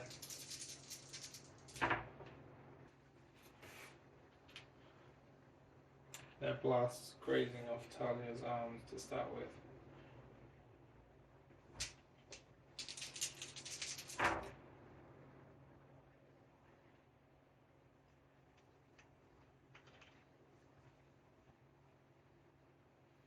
The second one bouncing off armor.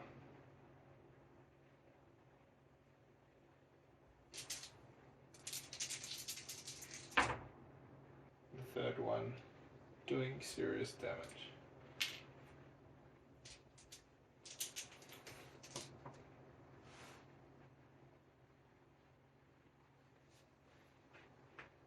She hears the beastmen howling around the corner, but they're not yet in position to attack. Breaker battles, taking his first shot against the Dark Priest from around the corner.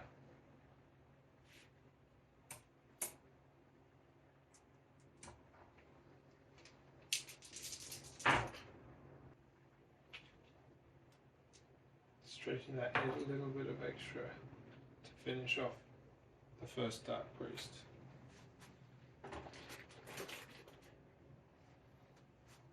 Then takes a second shot.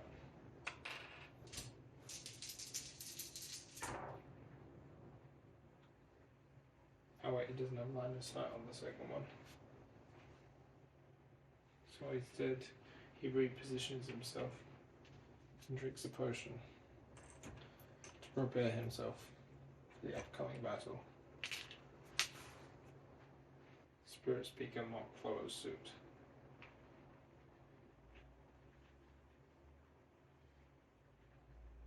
Coming around the corner, attempting to immolate the first of the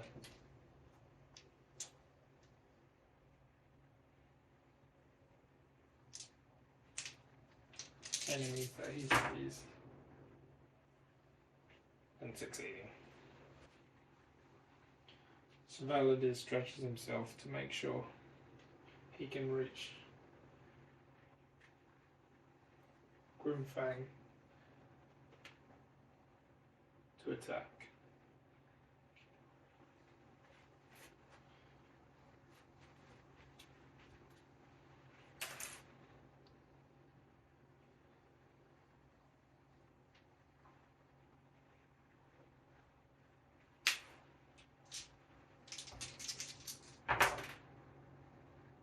And misses, despite his efforts.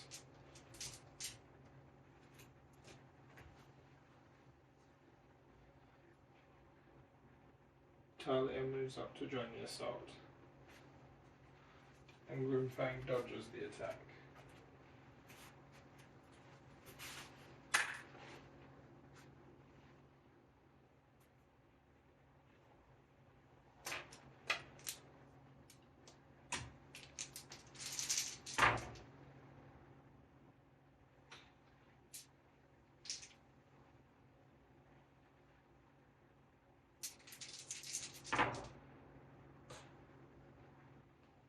But she still does 5 damage. And then the Overlord's turn comes.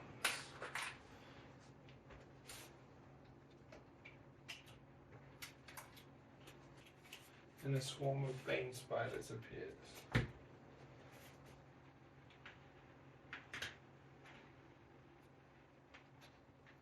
Peering out of the darkness.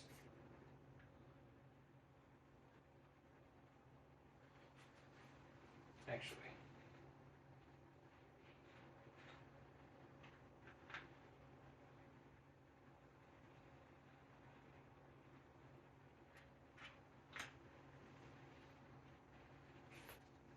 Grimfang moves first, attacking Talia with his powerful claws and sending her back to the underworld once more. Next Beastman steps up to try and send Cerridor to the same fate, but only manages to scratch him.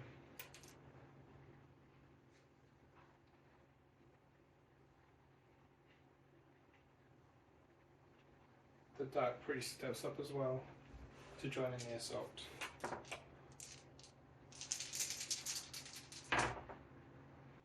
And this time they succeed.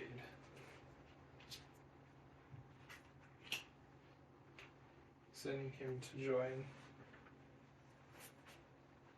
Talia in the city. The final Beastman charges towards Spirit Bamok.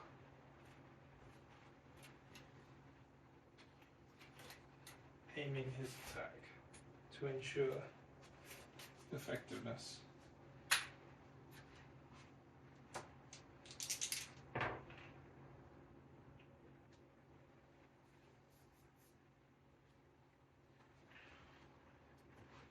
Managing to inflict 3 wounds.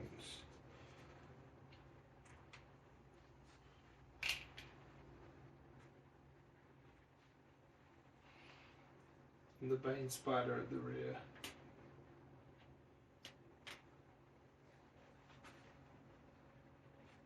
comes to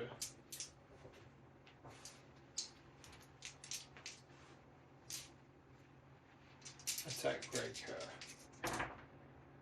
but misses.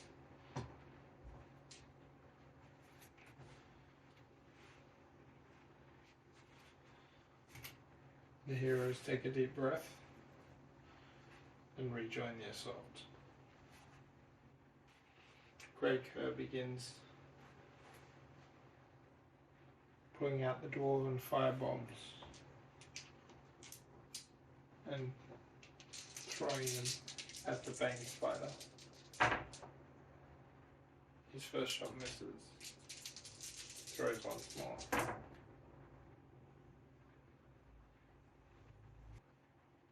He stretches himself to try and finish it off, and succeeds,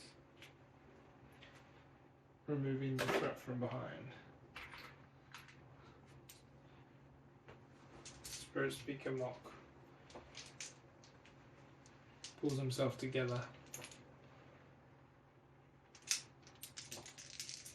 and tries to reduce the threat in front. His first attack misses. His second injures but doesn't destroy the Beastman in front.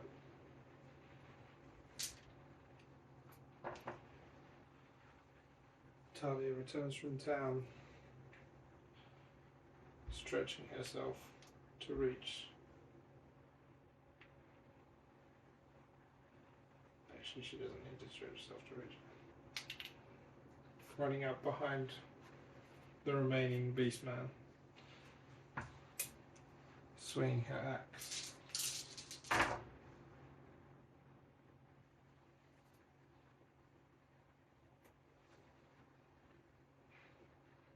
And destroying him comfortably.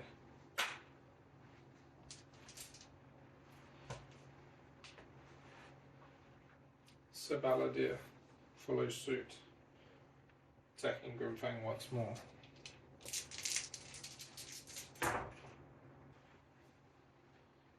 With minimal success. Only managing to inflict 2 wounds.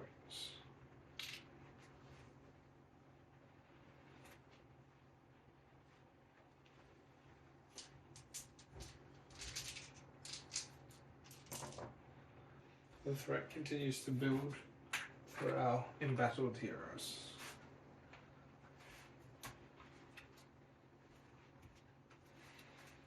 As this second lot of reinforcements joins the enemies from the back.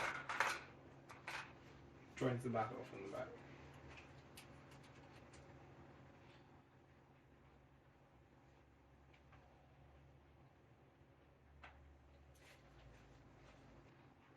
The Bane Spiders begin the assault, attacking Talia,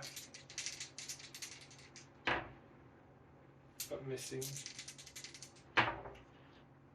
in the first instance. The second one not doing any damage to her armor. Grimfang turns to face this threat from behind.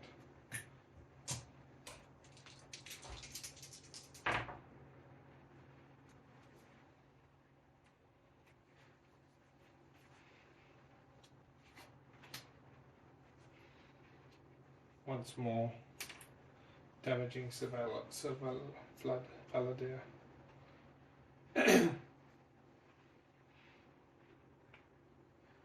Dark Priest steps to the side to join in the revenge.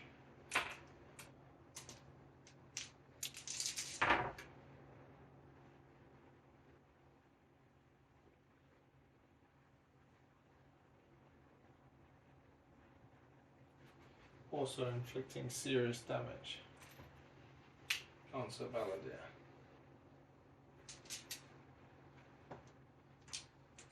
The Beastman assaults.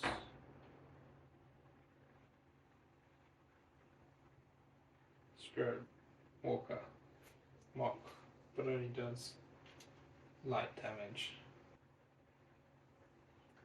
The commander of the new regiment leads the assault on Grey Cur.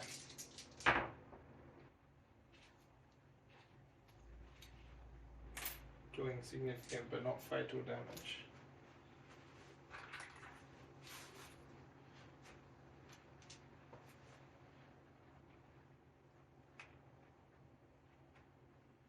Other beastmen join the attack. But Grey Cur is in luck. This one misses. The heroes are trapped in the tiny passage.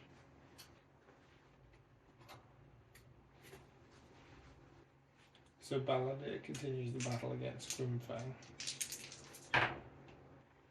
finally finishing him off, unlocking the exit, and winning the heroes significant reward. Talia steps in to remove the threat of the Dark Priest.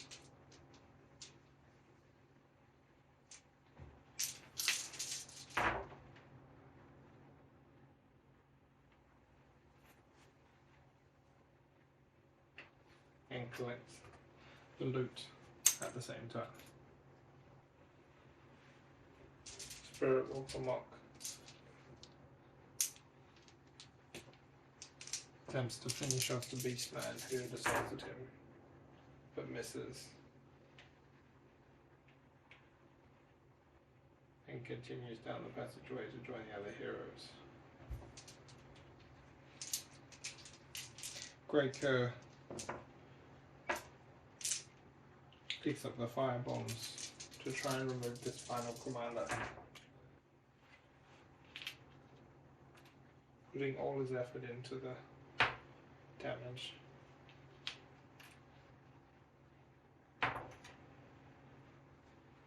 Just finishing him off before joining the retreat down the passageway.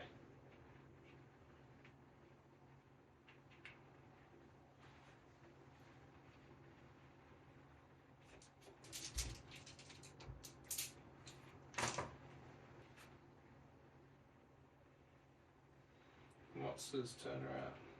Well, the Beastman turns around to continue his assault.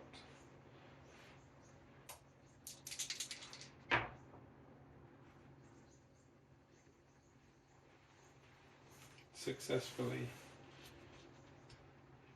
defeating Grey Cur once more.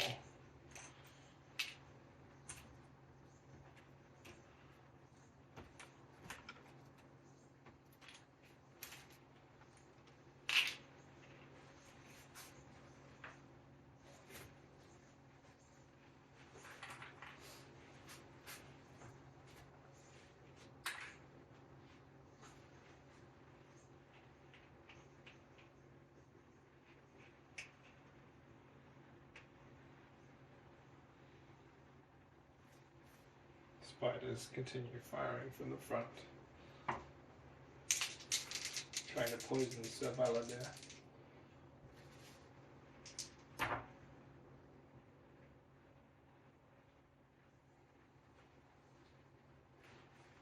Manages to shield the first assault.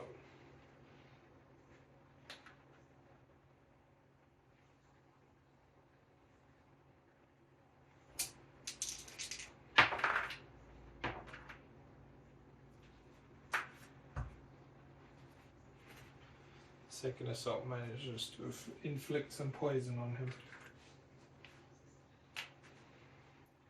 Spirit Speaker Mock steps up to battle first.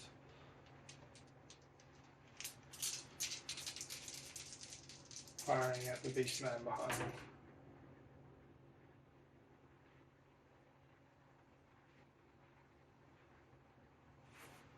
Destroying the wounded creature, reducing the threat. Then he fired at the spiders in front, removing that threat as well. So Cerridor moved forward to finish off the spiders.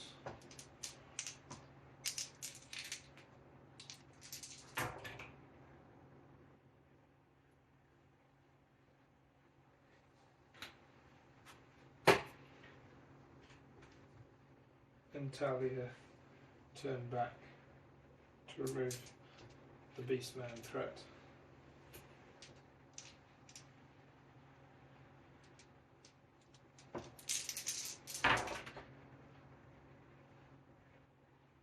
Cleanly finishing off one of the beastmen. As Great Care returned from town.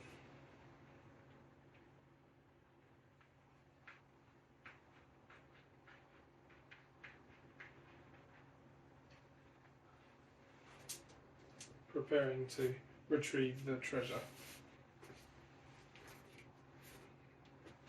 A final set of enemies appeared, attempting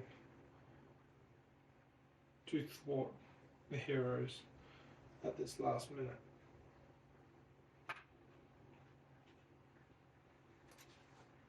The first sorcerer stepped out and fired at Cerridor.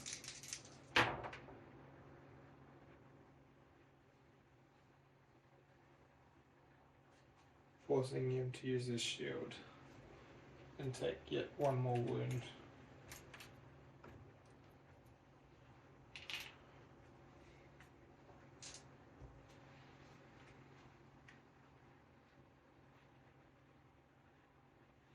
The second stepped out and fired with Talia.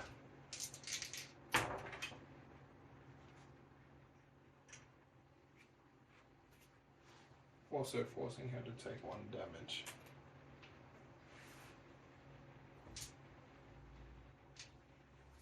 As the beastman joined this desperate attempt to stop the heroes, but to no avail. He failed to penetrate Talia's armor. Talia swung her axe to finish off the final beastman.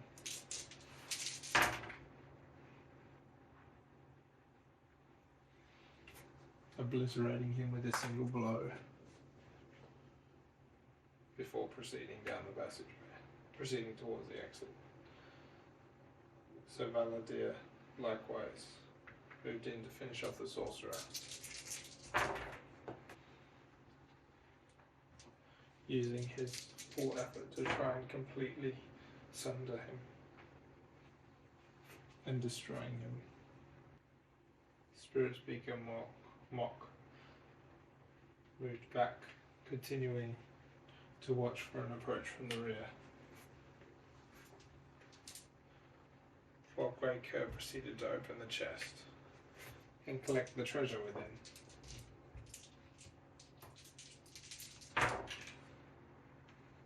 Three copper treasures, a potion and 50 coins. Appropriate loot.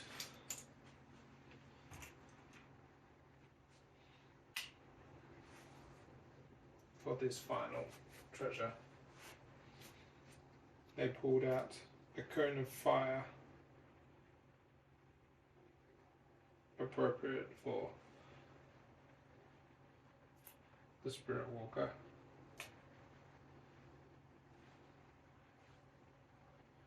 A Crystal Shield for Sir Valadir. And a Backbiter.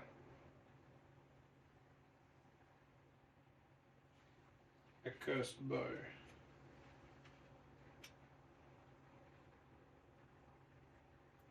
For Greycur. Before opening the door and leaving the dungeon.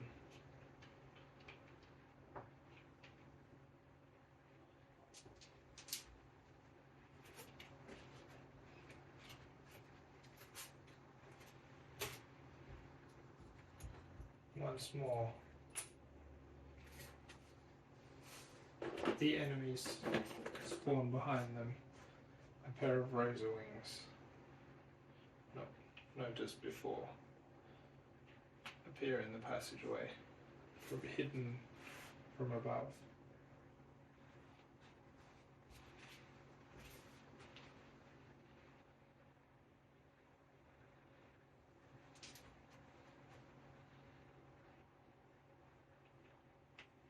The sorcerer appears and takes a pot shot at Talia.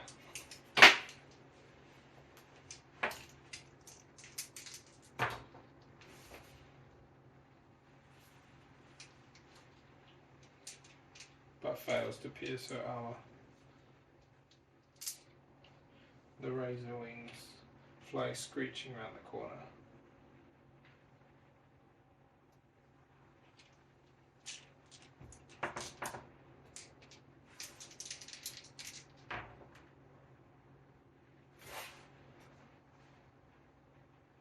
But fail to pierce the warrior's armor.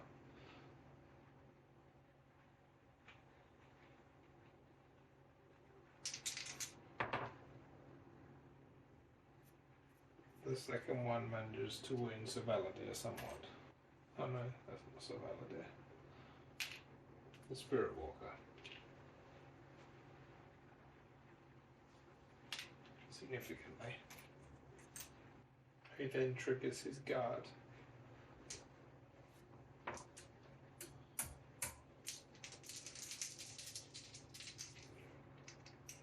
Firing at the razor wing in front of him. And destroying it.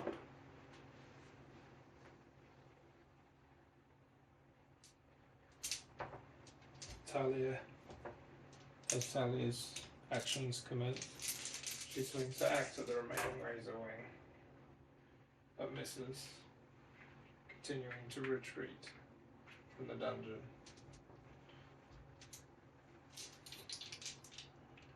The Spirit Walker takes aim at the remaining razor wing also.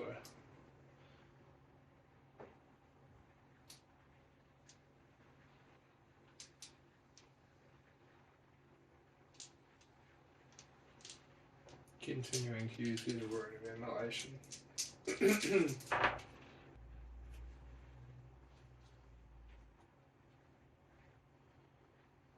Putting the last of his energy towards its defeat.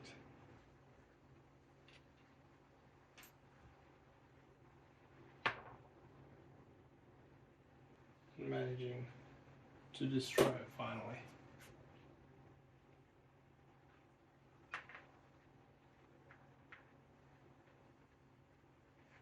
So Valadir flees for the exit. Little health remaining. By equipping the Crystal Shield.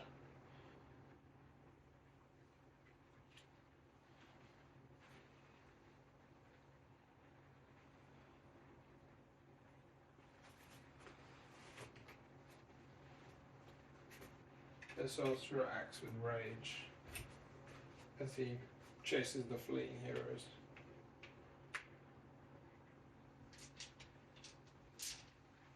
Attacking twice, lest they escape, but failing to pierce Talia's armor. On the first occasion, and only scratching barely on the second.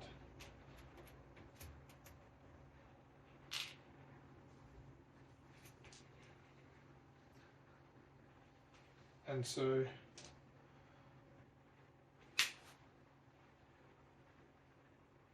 the heroes make their final retreat, leaving the remaining sorcerer behind. And that's that dungeon complete. The heroes recover a single piece of the treasure map and proceed on their journey.